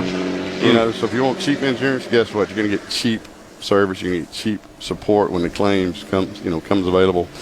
You want a company that's going to be there, number one, come on their promise, they, and take care of you when something happens. Simple as that. So, we love that, and we'll always do that. It's not a matter about making money. It's a matter about taking care of our people. Sure. So. Which you have to make money to run the company, right? I mean, there's money that has to come in to be able to pay claims. I had a friend who, his dad in another state was in the insurance business for a long time, and I guess there are a couple of things. People say you hate paying for insurance right up until the point that you need it, and then you're really glad that you have invested in that. But said for an agent, the most rewarding part of the business is when you walk into a family that has lost something significant, whether that is their home or an automobile or a life. Right. If you're talking about life insurance, and you say, this can never bring back your loved one, but it's going to help make things easier, and you're able to hand that check to them. You've had that experience. I've had it several times, unfortunately. And, as an agent for 21 years, you've had it too often, actually, and it really does. It really does. Drive home the reason, because it lifts a weight, right? It proves to yourself you're doing what you're supposed to do. You care. So it is special. It really is. Visiting with Henry Hamill. He is Vice President of Sales for Mississippi Farm Bureau Insurance Companies. Casualty company, and one of the unique things, and you were talking about it a second ago to me about Farm Bureau, is every single county has a Farm Bureau office. That's true. Sharkey is the queen. I do share one, so there's really 81, but they have 82 boards. But we've got more than 112 offices around the state, and every county does have representation, and it's great because our distribution system touches all counties. We don't just have an office in the metro area where there's got so much population or something. Right. We're taking care of everybody in Mississippi. We're not just singling out the big metropolitan areas or something like that, like so many of our competition does. And overwhelmingly, your agents are involved in the community. I mean, I've said this for years. If you've got a Farm Bureau agent, you bump into them at the grocery store or at church or grabbing lunch or, at the ballpark. They're part of the community. Absolutely. We promote ourselves as a home team. I kind of put us in that motto back when I took over in 2011. And the reason I did is because as an agent, you're involved in everything. I mean, you know everybody. You're involved in everything. You're coaching the kids, baseball teams, football teams. You're cooking for people, you're doing things, and that's what we pride ourselves on. We're going to be out there in the community. I don't want my people sitting around the office waiting on somebody to come in. I want them out there seeing people, meeting people, building relationships, and things so that, hey, when something goes, they know who to call, and we're different. We are. We're different. We're not like our competition, and we don't want to be like our competition, to be honest with you. So anyway, it's special to be a Farm Bureau agent. I'm proud of every one of them. Go with the home team, Mississippi Farm Bureau. It's the Mississippi Farm Bureau Feeding the Hunger fundraiser. Thanks so much for coming by, Henry. I appreciate you, Richard. We're going to have fun today, so be ready to eat some ribs, chicken, crawfish, and whatever else you want. There you go. All right, bud. From the Venable Glass Traffic Center, I'm Patty Steele. Venable Glass has 2 locations in Ridgeland and Brandon, locally owned and operated with free mobile service for you in the Tri-County area. Traffic is moving smoothly right now. We are all clear with no accidents, no major congestion. This traffic brought to you by River Trust Federal Credit Union. Call today and take advantage of their limited time share certificate special, a 4.22% annual percentage yield on 30 and 60 months. Federally insured by the NCUA. Poly Up of Mississippi, a division of Ewing and Ray, is in the business of helping customers lift settling driveways, sidewalks, curbs, and pool decks. We are here to help you remedy your drainage problems and trip hazards. Our Poly Up process at Poly Up of Mississippi will lift your concrete sidewalks or driveways to safe conditions for typically half the price of replacement with little to no loss of use. Contact us today by visiting polyupofms.com. That's polyupofms.com, or by giving us a call. Poly Up of Mississippi, we lift concrete with foam. Wesley Finance. All your glass needs, call Venable Glass Services. Glass Networks. They're going to try and steer you to use their own glass shop. Well, you can tell your insurance you want to use Venable Glass, and there'll be no additional cost to them to get the highest quality glass. Venable Glass is locally owned and operated, and they do windshield replacement and rock repair right there in their shops, or they'll even come to you in the Tri-County area for free. That's right, free mobile service. At Venable Glass, they also do frameless and frame shower doors, mirrors cut to size and installed, picture frame glass, tables, desktops, insulated glass, plexiglass, commercial storefronts, and heavy equipment glass. Venable Glass. They'll come out and give you a free estimate. They want to work hard for your business. Venable Glass. Open Monday through Friday, 8 to 5, and on Saturday, 8 to noon. Hey, there's 2 locations too, in Ridgeland at 660 Highway 51 North and Brandon at 209 Woodgate Drive South in Cross Gates. Check them out on the web at venableglass.com. Remember, for all your glass needs, call Venable Glass Services. 601-605-4443. As we say goodbye to the year that was 2024, the remaining inventory at Frederick Sales and Service has got to go. With huge discounts and rebates on top mower brands like Exmark, Hustler, and Steel, plus Yanmar tractors and UTVs, you can buy now for the absolute very best deals. You can buy now and pay later, or even get 0% financing. The 2025 models are rolling in, and we are ready to make some deals before springtime. Call Frederick Sales and Service on Highway 471 in Brandon for details. Hey, Richard Cross here with SuperTalk Mississippi. Every day at 5 o'clock, catch the College Football Fix driven by Ford and your local Mississippi Ford dealers on Sports Talk Mississippi. Speaking of Ford, how do you create a tradition of leadership? You power it with impressive towing and hauling, sharpen it with smart features like a mobile generator, and dominate the game 47 years straight. That's Ford F-Series, America's best-selling trucks. A legacy of excellence only at your local Mississippi Ford dealers. Pine Grove Behavioral Health and Addiction Services, located in Hattiesburg, is one of the nation's most comprehensive treatment campuses. Pine Grove provides the highest quality mental health care and addiction treatment for children, adolescents, and adults. Pine Grove offers many levels of care, including day and evening addiction treatment programs for working professionals. For more info, please call 1-888-574-HOPE and visit pinegrovetreatment.com. To Good Things with me, Rebecca Turner. It's Mississippi's Radio Happy Hour, weekdays from 2 to 3 p.m. right here on SuperTalk Jackson 97.3. Want to know what's happening in Mississippi politics? Yes. You're in the right place. Mornings with Richard Cross on SuperTalk Mississippi. There was some blue and sorrow times. Just my thoughts about you bring back my peace of mind. Gypsy lady. So the tariff conversation is one that immediately evokes passion. Sometimes it evokes anger.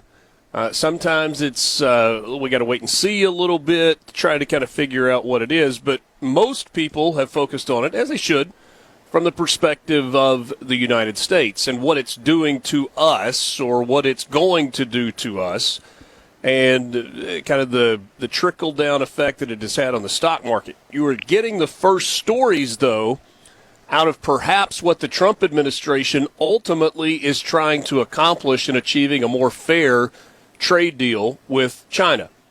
And look, we can say it's trade deals with the rest of the world, and I suppose to some degree it is. Yeah, you kind of need to level the playing field. But China is the 800-pound elephant or the 8,000-pound elephant or whatever in the middle of the room. And a story this morning from the Wall Street Journal, China's manufacturing activity is weakening, and they are backing off a little bit on employment in some of their factories, and exports are going down. And it is a result of tariffs. A plunge in export orders and activity is showing, you can look at it on a graph or on a chart or however you want to do it, that it's backing off a little bit. If you were with us at the end of the show yesterday, you may remember that we kind of asked the question that said maybe we don't want to really answer. And that is, what is the pain threshold for the United States, for United States consumers, for United States farmers, compared to that of China. And is the pain threshold high enough that you can endure what Donald Trump has called short-term pain to get to a point where China is forced to make a decision that they don't necessarily want to make, but one that will level the playing field in terms of trade? It's a massive question. But all of the stories, or most of the stories, have been about, well, U.S. ports and U.S. jobs and the toll that it's taking on, and it's all been, well, China's fine. China's locked in. They're going to do what they've got to do. And then the numbers start to come in, and those things start to happen. Now, obviously, a very different political system in China than what we have here in the United States, and it may not be an uprising from the Chinese people that caused it, but their government under Xi Jinping realizes that they can't have factories shutting down. They depend, and this is what the Trump administration has told us from the outset. China depends so heavily on the United States, they're going to be forced to capitulate somewhere along the way. Do you believe Scott Bessent when you hear him say we're really close on deals? Howard Lutnick did an interview yesterday, and he said, we've got a deal that's done. Those were his words. He said, we're simply waiting on their prime minister and parliament to approve it. Now, he didn't specify which country it is, but you can look at governmental structure and kind of narrow it down a little bit and figure out who potentially it is. The stock market reacted positively yesterday, even to that announcement that we've got a deal done. Not all the deals done, not a deal done with China, a deal. What is the waterfall effect going to look like once a deal gets done? If the first trade deal gets done, does that mean 10 trade deals immediately follow and then 30 after that? And how do those deals change if you're farther back in line? One of the president's sons said, I think it was Don Jr., said last week, I've had a front row seat to watching my dad make deals for my entire life. And I can tell you the people that jump in first get better deals than the people that are standing at the back of the line, which was kind of an interesting observation. But you also get the announcement that the United States is scaling back some of those auto tariffs. I can't decide. I know the answer. It's not a game. It's not a game. But in some ways, is it being approached like just a big game of strategy? That's concerning to a lot of people because they think their retirements and their savings and everything else are tied up in that. It's Mornings with Richard Cross, SuperTalk, Mississippi. We are at the Farm Bureau Feeding the Hungry fundraiser today, Pearl River Resort. Big cooking competition today, golf tournament tomorrow, and it's all part of the Mississippi Farm Bureau Federation's commitment to helping feed the hungry through a partnership with Mississippi Food Network in Mississippi. Mike McCormick is going to join us to start the 8 o'clock hour. He's the president of the Mississippi Farm Bureau Federation. We might get into some of this tariff conversation. We're going to talk about farmers and some of the struggles that they've got going on and the commitment to feeding the hungry in Mississippi. All of that coming up as we roll on with you. 8 o'clock hour is coming up next. It's Mornings with Richard Cross on SuperTalk, Mississippi. Now you just gotta turn the page. Well, the most outlaw thing that a man today can do is give a woman a ring, and that's the way it goes. Life ain't fair and the world isn't mean.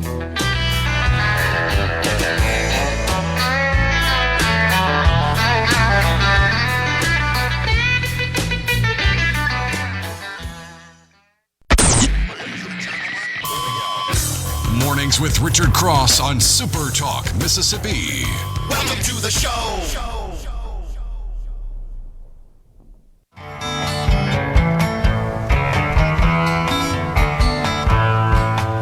Wash away my troubles, wash away my pain.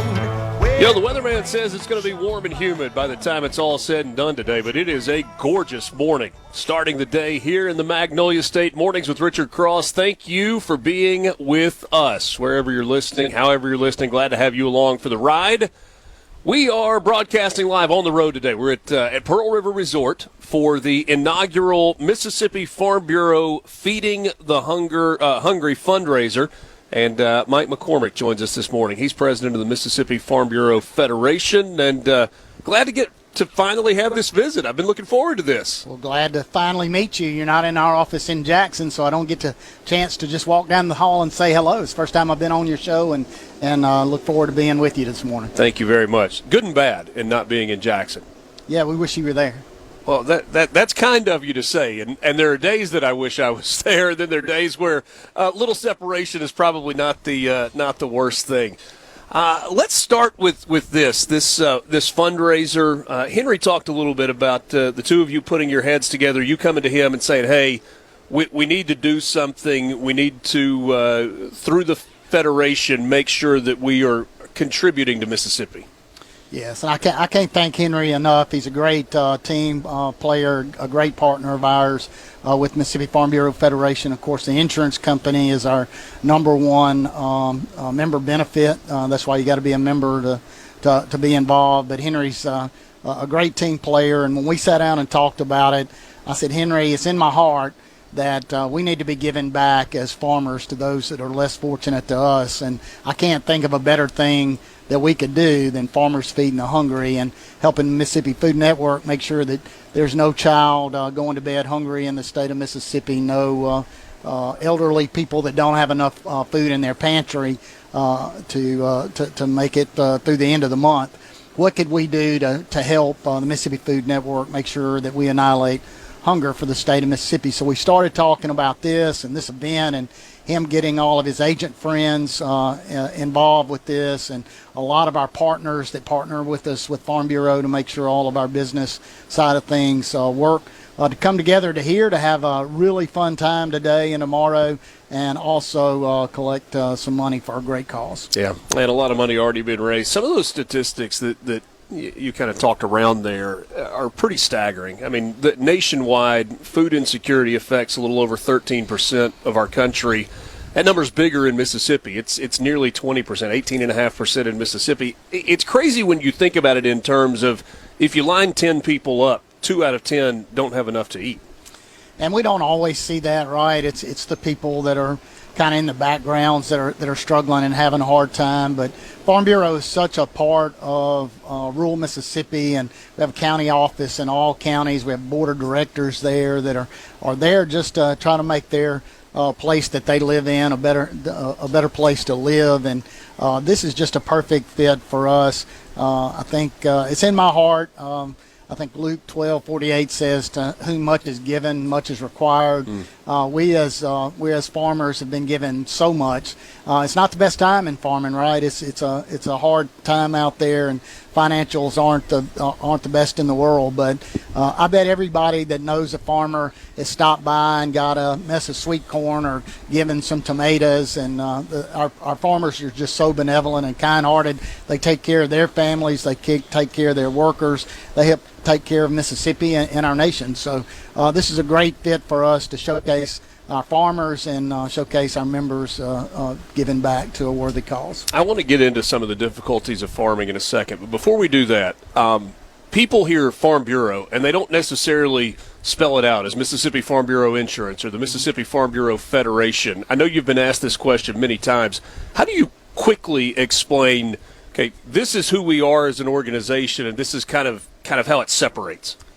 Well, our attorney says if you drew it up on an organizational map, you wouldn't draw it up this way, but we made it work for almost 100 years. Farm Bureau was set up just to solve problems for farmers, and in the 1940s, one of the things that came to the front lines were farmers and people that lived in rural areas couldn't get insurance. So the actual farmers of the state of Mississippi pooled their money together to create this insurance company that we had. They had a meeting in the Peabody Hotel in Memphis, Tennessee, and they actually popped a line on a map and said, we want the home offices to be in Jackson, Mississippi.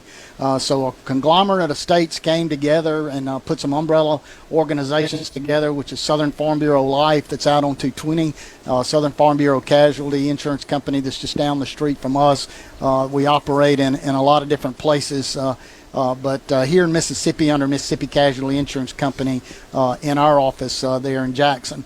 So it just came up out of an idea, and I think most of the insurance companies, and I won't mention their names, around the United States that you might recognize, had their roots in a farm bureau. It had a roots like we need to put this together to help people. Now, a lot of people will write insurance in the rural areas of the state, but that's sort of our market, and that's where we are in all 82 counties, making sure that our members are taken care of. And that's the unique part about Farm Bureau, right, is there are different branches of Farm Bureau in different states, but each branch is so collectively work together, but focused individually on Mississippi Farm Bureau focused on Mississippi, Kentucky focuses on Kentucky, and so on.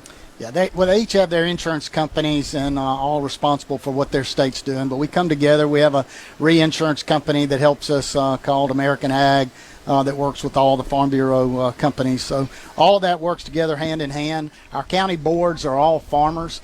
They're just there to work on behalf of farmers and the farm issues of the state. As you move up, our state board of directors, again, are just there for to watch over the policies that we have in place to make sure that our grassroots are represented in the way that they want to. But we do have seats on the board of directors of the insurance company. We have 3 seats on the casualty board and 2 seats on the life board.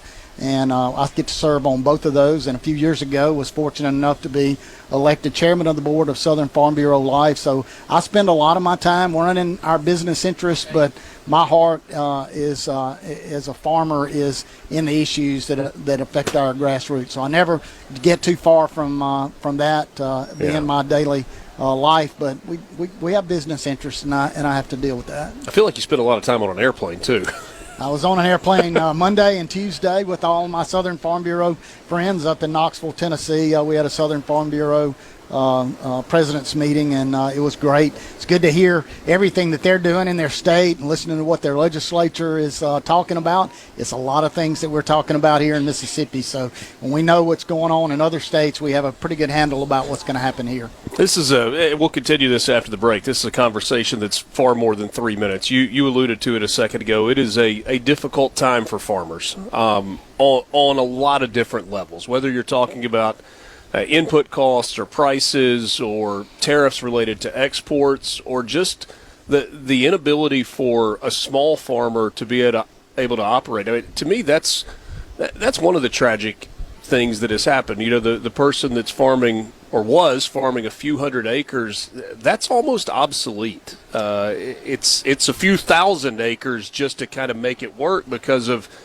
just the pricing. Where is the industry right now?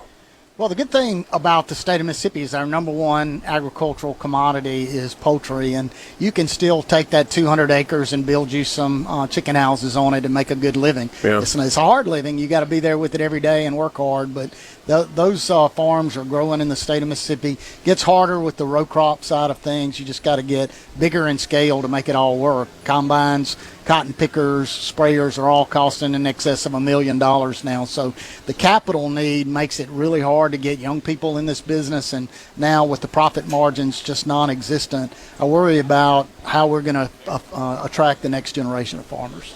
Talked with Ag Commissioner Andy Gibson some about this, and he talked about the number of farms that shut down this year. And, you know, you've got generational farmers who have said, you know, the next generation can't just do it, you know, lease the land, sell the land, whatever it is.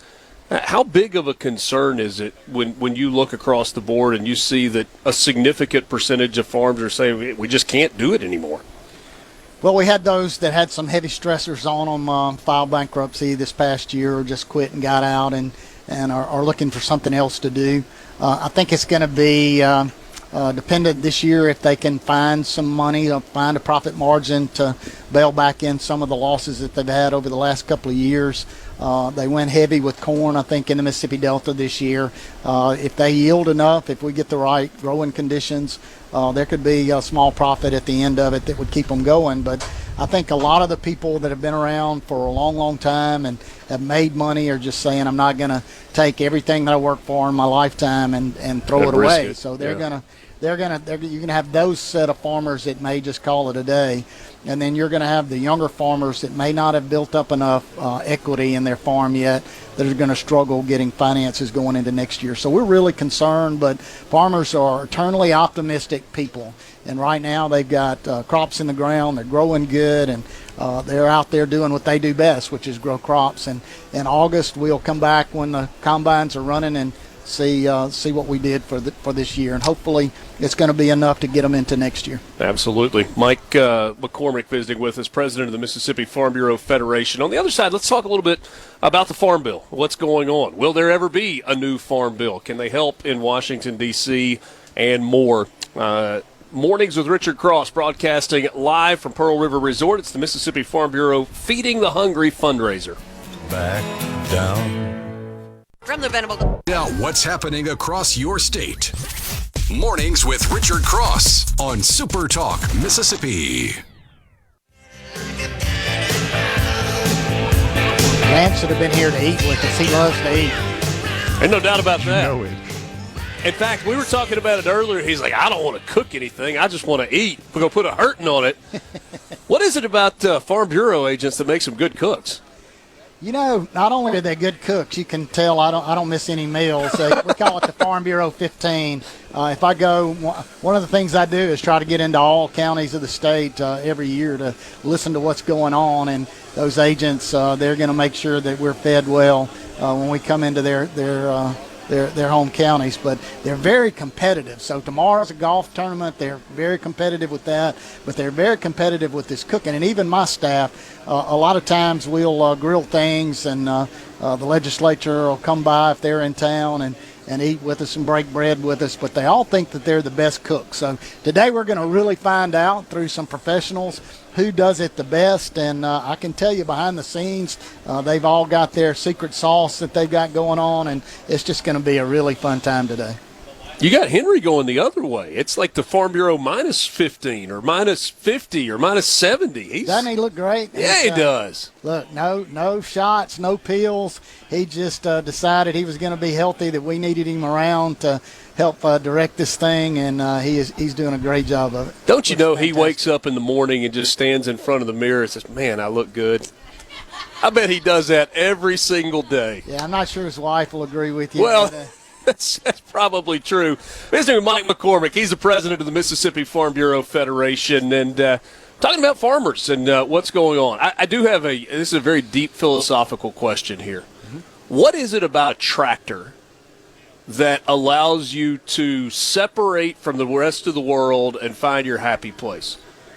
Well, I think if you're out there doing whatever you're doing, if you're in a row crop setting or cattle setting doing hay, you got to focus on what you're doing on that tractor. There's a lot of things going on at one time. It's a lot of gauges, a lot of instruments on there that you got to be paying attention to, and you can't do that worrying about your day job. You can't do that worrying about all the problems in life. You got to focus on the work at hand. So you're out there, and the rest of the world just has to take some time off, and you can fix that when you get through with whatever you're doing on that tractor. But it's a great feeling to feel the earth in your hands, or to have your own farms. I don't know too many people that dream in life and to say, man, I wish I could raise my family on a farm and be part of that culture. So I've got a friend in Oxford that's got a nice place right outside of town, and if things really get busy, I'll tell my wife, hey, I need to run out to the farm. I'll just go get on a tractor,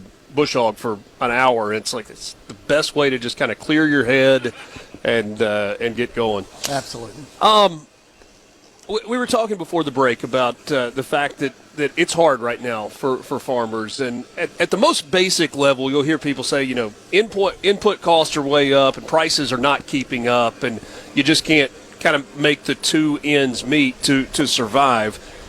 But if you take it a step farther, there's some pretty significant issues. Some of those are labor related, and the labor force within the farming community has changed. You've got the I guess it's the H-2A program with migrant workers that are coming in, and some difficulties related to that. When farmers are coming to you and they're saying, hey, we've got to find a solution to this, we need help with this, How do you respond, and what does that look like at both the state level and the federal level? Well, from a federal level, the H-2A program is our number one issue that we talk about with American Farm Bureau. I have a seat on the board of directors with them, and it's just a huge problem no matter what sector, whether it's dairy farms or livestock operations. I was in Denver last week talking about how they couldn't find people to work in the feed yards and through the livestock sector. But the row crop farmers really have a job to where they've probably got about 9-10 months of the year that they've got things really ginning and really going. But then there's a couple of months of downtime, and the H-2A program, the legal guest worker program, works for them because you can bring in somebody from another country that can work here and then go back home to their families until they're needed again. But the program itself was built in the 1950s. It's out of date. It doesn't work for the farmers. You have to have an attorney to keep you legal, and the Department of Labor sometimes treats farmers like they're criminals for using it. But in my opinion, the legal guest worker system stems illegal immigration. If they can just come here, take a job that nobody else wants, you got to advertise it in the paper. If nobody accepts the job offer, then you can go back into the H-2A program and offer that to come to the United States. It's not below minimum wage work. Actually, it's a lot more than minimum wage. Up over $14 an hour, isn't it? Yeah, so they're paid well while they're here. You gotta provide housing for them, a lot of different things that the transportation. So, and then it's heavily regulated, so everybody's looking over your shoulders to make sure they're taken care of. The bottom line is we can import our labor, or we can import our food here to the United States. No one wants to pick your vegetables or milk your cows and those sort of things. We've got to have a labor force. The H-2A program works. It's a good program. It needs to be revisited, and it's just really hard to do that in Congress right now. Yeah. So that is a significant piece of it, but we're also 2.5 years into now operating without a farm bill. There have been some stopgap measures that have been put in, and that's helped, but it certainly hasn't made whole. And there's this level of uncertainty that farmers have where they're like, okay, I don't know what the program is year to year. I'm just hoping, and that's a really tough way to go through business. So it's out of date. Inflation's flowed through their books of business, and all the pricing through crop protection models through our insurance, crop insurance that we use, are based off of old numbers that don't trigger and that don't work. So they're paying in insurance, but they can't collect anything off of it. We've got to get a new farm bill. It's tough to do that right now. On one side wants to reduce SNAP benefits, the other one doesn't care about the farm programs because they're all in urban settings. So we haven't been able to get it done. We haven't been able to get it across the finish line. We're hopeful and hearing that by the end of the year that there'll be a CR that comes through, that they're going to take all the things that are money related in a farm bill and get it passed that way. So next year, hopefully, we can get the rest of it across the finish line. But what the people need to understand is when you hear farm bill, you're only talking about 20% or less that actually go to the farmer. That's where I was headed. Of it goes somewhere else. So the farmers are kind of held hostage with that, and the reason is because a congressman from Mississippi decades ago, Jamie Whitten, saw the way that the United States was going, that most of the congressional districts, the House members are elected from metropolitan and urban areas. They would never vote for a farm bill. So he tied nutrition and the farm bill together, and we've been able to pass them. But as we've gone through the years, it just becomes more and more and more difficult to get something over the finish line. So that was initially with good intention. Very good intention. And yet, when I asked the question today, would it not make sense to separate the farm bill from the SNAP program and the welfare programs? It feels like it would make a lot of sense because those have become so big and so bloated. But I've also heard people say that's an absolute non-starter. Like there's no chance. I don't know how you're going to get somebody that represents Chicago or New York City, all those congressmen to vote for a farm bill for us out in rural America when they don't have any of that in their district. So you're going to have to figure some way of tying people in big cities to be able to support the farmers here with the programs that we need. And maybe there is a way to do it, but us at Farm Bureau, I really don't see that happening. It used to be, and it should still be, the only place that we could find bipartisan support is on farm issues. You could get a Democrat, a Republican. They're at each other's throats on all the other issues. They could come together and say, everybody knows we got to keep our farmers in business. We have the cheapest, most affordable food, the least subsidized in the whole world. So we've got to keep those programs going because it's so volatile. The farmers don't get to control anything. They don't get to control their input prices. They don't get to control what they're selling their crops or their livestock for. All of that, the weather's out of their control. So you have to have these insurance products and other things in there to work. But you also have to have the support of people that may not live in rural areas. And so that's the reason that it's still stuck together in the Farm Bill. Last thing for you, the president obviously has a lot on his plate right now. I mean, he's dealing with the global tariff situation and budget bills and all of those things. Where on his priority list do you believe getting the Farm Bill done is? I think it's high up there. I think we're concerned about trade, and he's working on that right now. I've had a chance to talk to Secretary Brooke Rollins. She came to one of our board meetings and actually had to leave early going back to the White House to talk about trade. I understand that we've probably got about 17 or 20 countries now with deals basically in place. I was told this morning that India may be one of those. It's a huge country. That's a big deal. That would be a major windfall for us. So I think farmers are eternally optimistic. We've got to get we got to get trade back. Special day here at Pearl River Resort. It's the Mississippi Farm Bureau Feeding the Hungry fundraiser. Farmers are feeding all of us, and Farm Bureau is trying to make sure that all Mississippians are fed. Mike McCormick, president of the Farm Bureau Federation, thanks so much for your time. Hey, thank you, Richard, for being out here with us. We're going to have a great time today. From the White House to your hometown, this is where you find out what's happening. Mornings with Richard Cross on Super Talk, Mississippi.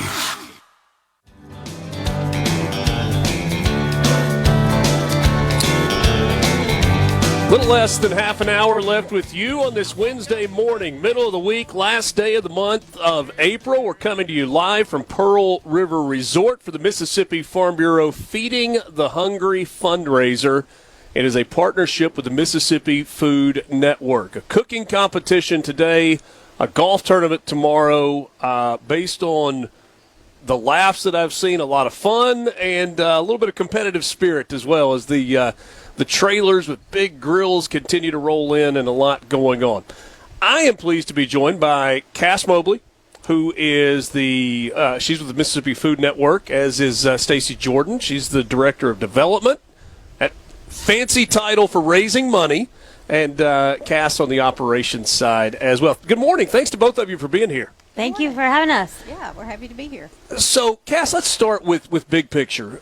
Mississippi Food Network, in terms of mission and the way you operate. Yeah, so it's a pretty big job in Mississippi. So we have over 553,000 food insecure families in Mississippi. So it's a big need in our state. We are the second highest second highest food insecurity rate in the United States.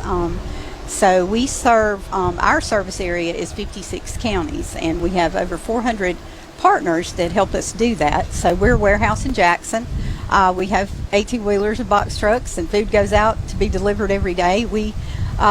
Last year we raised about 29.4 million pounds of food, which translates to 23.7 million meals that we provided last year.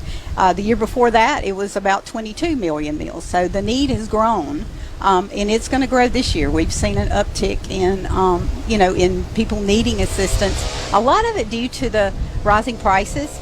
A lot of working families that already have difficulties, making ends meet, just because of wages and things like that, lack of economic development, but also seniors on fixed incomes. We're seeing a uptick in that as well. We want to be able to provide for those seniors. And a lot of the areas that we serve are rural. No grocery stores. They're having to buy their groceries at, Dollar Generals or other retailers that don't have a lot of fresh products. So one of the things that we really try to do is provide fresh products. So we do a lot of that. Probably 30% of what we distribute is fresh. Really? And we get a good bit of that from local farmers. So the last 2 years, we've really made a real effort to connect with local farmers and get produce locally. And that's been a very successful partnership for us. So in terms of the way you get the food that is being distributed, you talk about local farmers. Is the Mississippi Food Network buying that food? Is it donated food? Is it a combination of all of the above? All of the above, combination of all of the above. So the way and you're able to get better pricing because of bulk buying, a lot right? of times, yeah. So when we're buying, we have good buying power. As far as purchasing from local farmers, we've been very fortunate to have a grant. We work with the Mississippi Department of Agriculture, and Commissioner Gibson and his team have been fantastic to work with. We've been doing that for a couple of years, which has allowed us to purchase product from local farmers to pay market rate, so they're really getting the value of what their food is really worth. We're able to buy it. But donations are a huge part of what we do. That's really what the food bank was founded on, was donations. And Stacey, when we talk about the development side of things, it's those donations, it's companies saying this is an agency where we want to partner. What's the biggest challenge that you see on the development side of things, or is generosity more than anything what you're seeing? Generosity, definitely. I wouldn't. Everyone is willing to give. I think it's just a matter of making sure that our story is being told. And I think if we're communicating with, everyone out in the state of Mississippi about what we do and how we're doing it and the need for it, most people are all willing to give. When you tell the story, if you're meeting with a prospective donor or somebody who just kind of wants an update, how do you frame it? Well, we first tell them, who we are, what we're about, where we're located, how many people we serve, and how many counties we serve in the state of Mississippi. And I think that one of the things that's very attractive to donors is the fact that we do serve, so many counties, 56 counties out of the 82.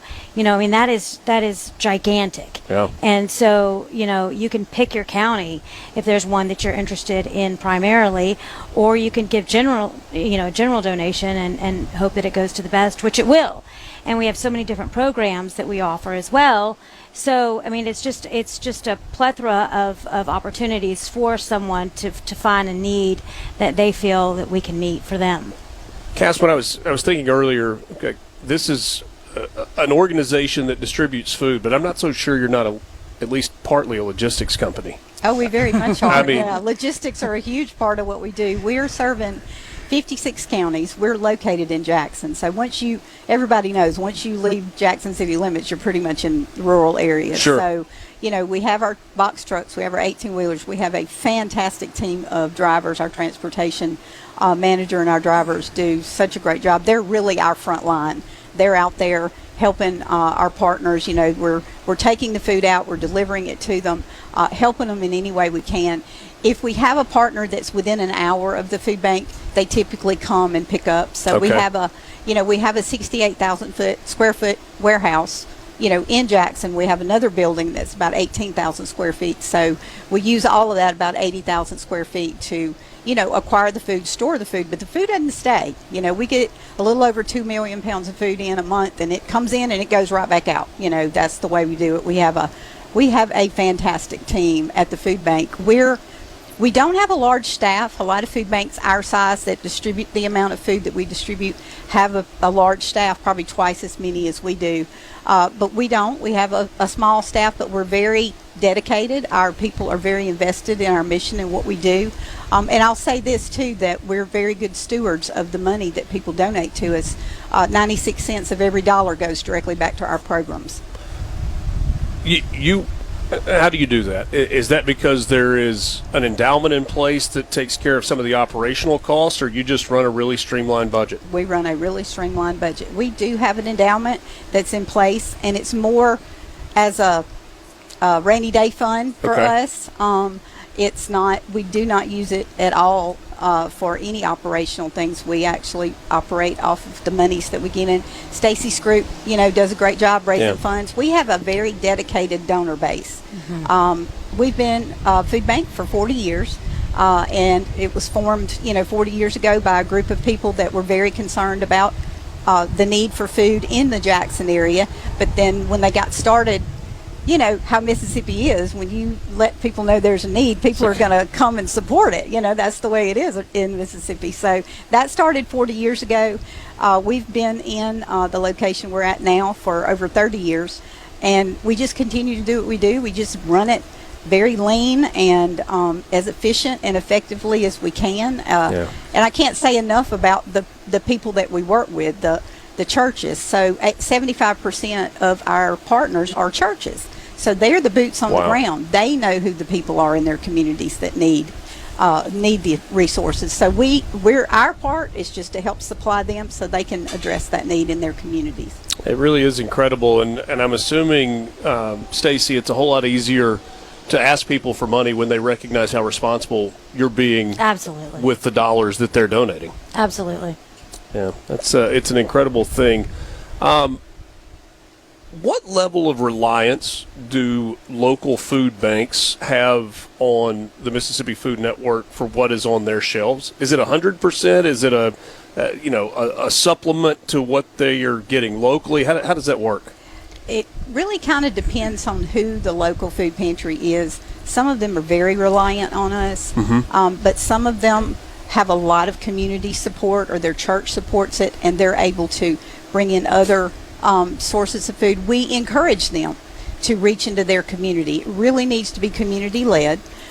We want their communities to know what they're doing in their community to support them. Some of our smaller ones that don't have a lot of bandwidth are dependent on us for a lot of the food they get. I will say this, they're almost 100% volunteer. So they've got volunteers there. Most of these volunteers are 70 and up because, you're retired. You want to give back to your community. You got time. Sure. So you've got that. So we have a lot of volunteers. We have a lot of community buy-in, and they make it work. They make it happen. We try to support them. We've had a good bit of grant funding over the last couple of years to invest in the capacity of our agencies. We've provided them with a lot of refrigeration and freezer equipment and things like that so that they can handle the food that we're trying to get to them. When you're trying to get them fresh produce and fruits and things along those lines. Fresh milk, all of that. You got to have somewhere to keep it. Stacey, last thing, in terms of development partners, mostly individuals, or is it businesses that are jumping in and saying, hey, this is a place we want to partner? It's highly individuals, but businesses are right there next to us. It's incredible. Great work that you're doing. Thank you so much for kind of sharing the Mississippi Food Network story, and what a great partnership with Farm Bureau for this event. And fantastic partnership. I mean, we're so honored that the Federation has chosen us to be one of their causes that they want to support, and I can't say enough how grateful we are for this. It's going to be a great day here and a great day tomorrow as well. The Mississippi Farm Bureau Feeding the Hungry fundraiser. We're broadcasting live from Pearl River Resort right outside of Philadelphia in Choctaw, Mississippi. We will wrap the show up with you coming up next with Matt Perkins from Pearl River Resort. Back right after this.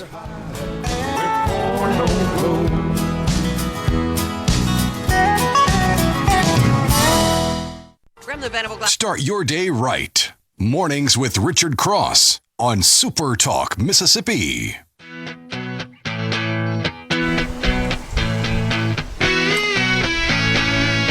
Three hours went by in a hurry this morning.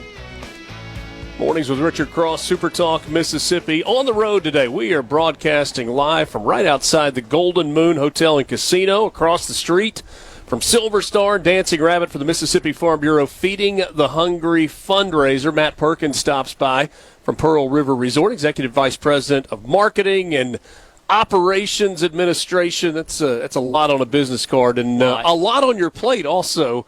But there are going to be a lot on a lot of plates today with the cooking competition that Farm Bureau's got going. And What a great partnership for you guys to host them coming in. Yeah, absolutely. I'm definitely looking forward to. I think you hit on it. A little bit warm today. I think we're going to cook a little bit on the concrete, but it sounds for sure like with the amount of ribs, chicken.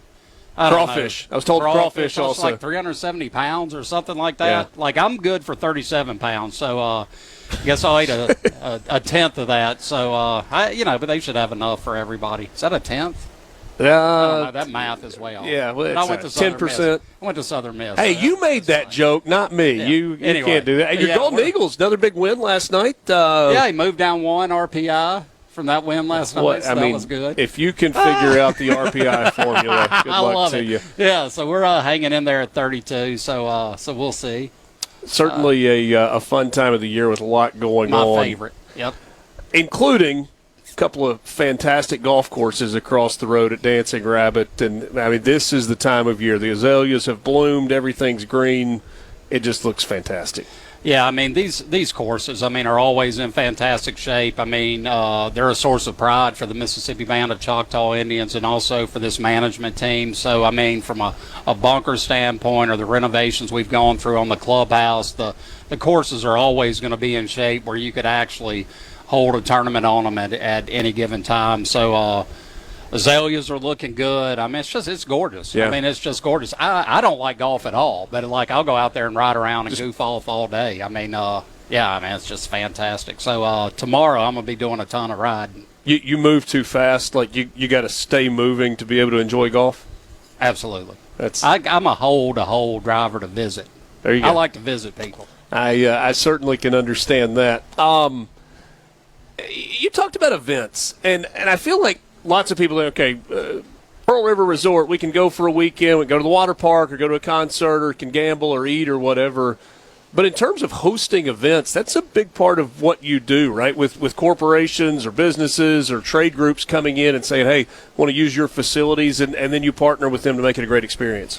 Yeah, absolutely. So we do have a pretty massive footprint that not a lot of other casinos in the state have. And I'll give you an example. And we do leverage a lot of our partnerships. So we're pretty strong with Learfield, and we are probably the biggest state sponsor of athletics with the big three universities. And we've had a lot of teams that have traveled to state, as an example, that have traveled, over to play football. So we have that facility where they can do their walkthroughs, things like that, right, just because we're so massive. But we have the Miss Mississippi, Miss Teen USA, or whatever pageant. I mean, we'll have all kind of things that are just really nice events. And then we do have a large enough space to, with 1,100 rooms, especially midweek, we can host something like this, 2 championship golf courses. We can give them that experience, full-service spa, over 2,000 slots, table games. So, yeah, we have no problem with that. A ton of food outlets, ton of meeting space. So, yeah. Pretty good steak I had last night, too. Yeah, what'd you have? What kind of cut? I'm a filet guy.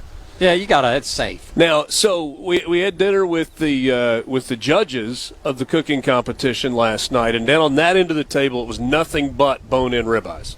Like, they loaded up on the bone-in ribeyes, and I was kind of like on the other end of let's have a filet.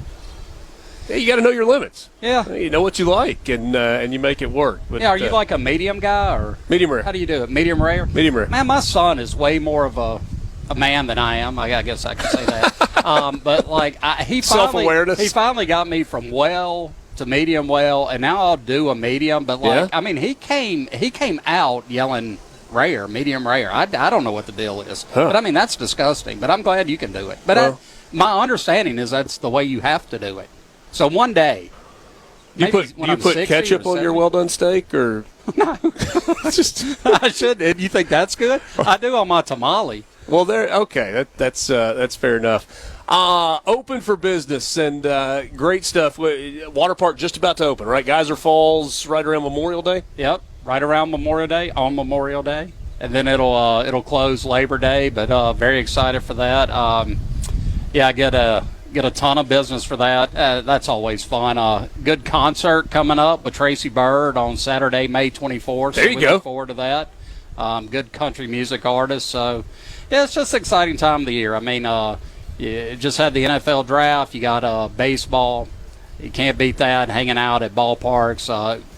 great weather for the most part for golf coming out, and no doubt. a lot of folks traveling, so we see a lot of people that we see seasonally here. Sure. That come and visit once a year. So see a lot of new folks and a lot of old friends, and just love this time of year leading into football season. So it's a good time. Matt Perkins with Pearl River Resort. He runs the marketing and operations side of things. That does it for us. But Super Talk's not going anywhere. Gerard will be here starting at 10, Sports Talk Mississippi. And hey, Dad, even hanging around with Thunder and Lightning from 6 until 7 tonight. It's the Mississippi Farm Bureau Feeding the Hungry fundraiser live all day from Pearl River Resort. Thanks for being with us. Have a great Wednesday.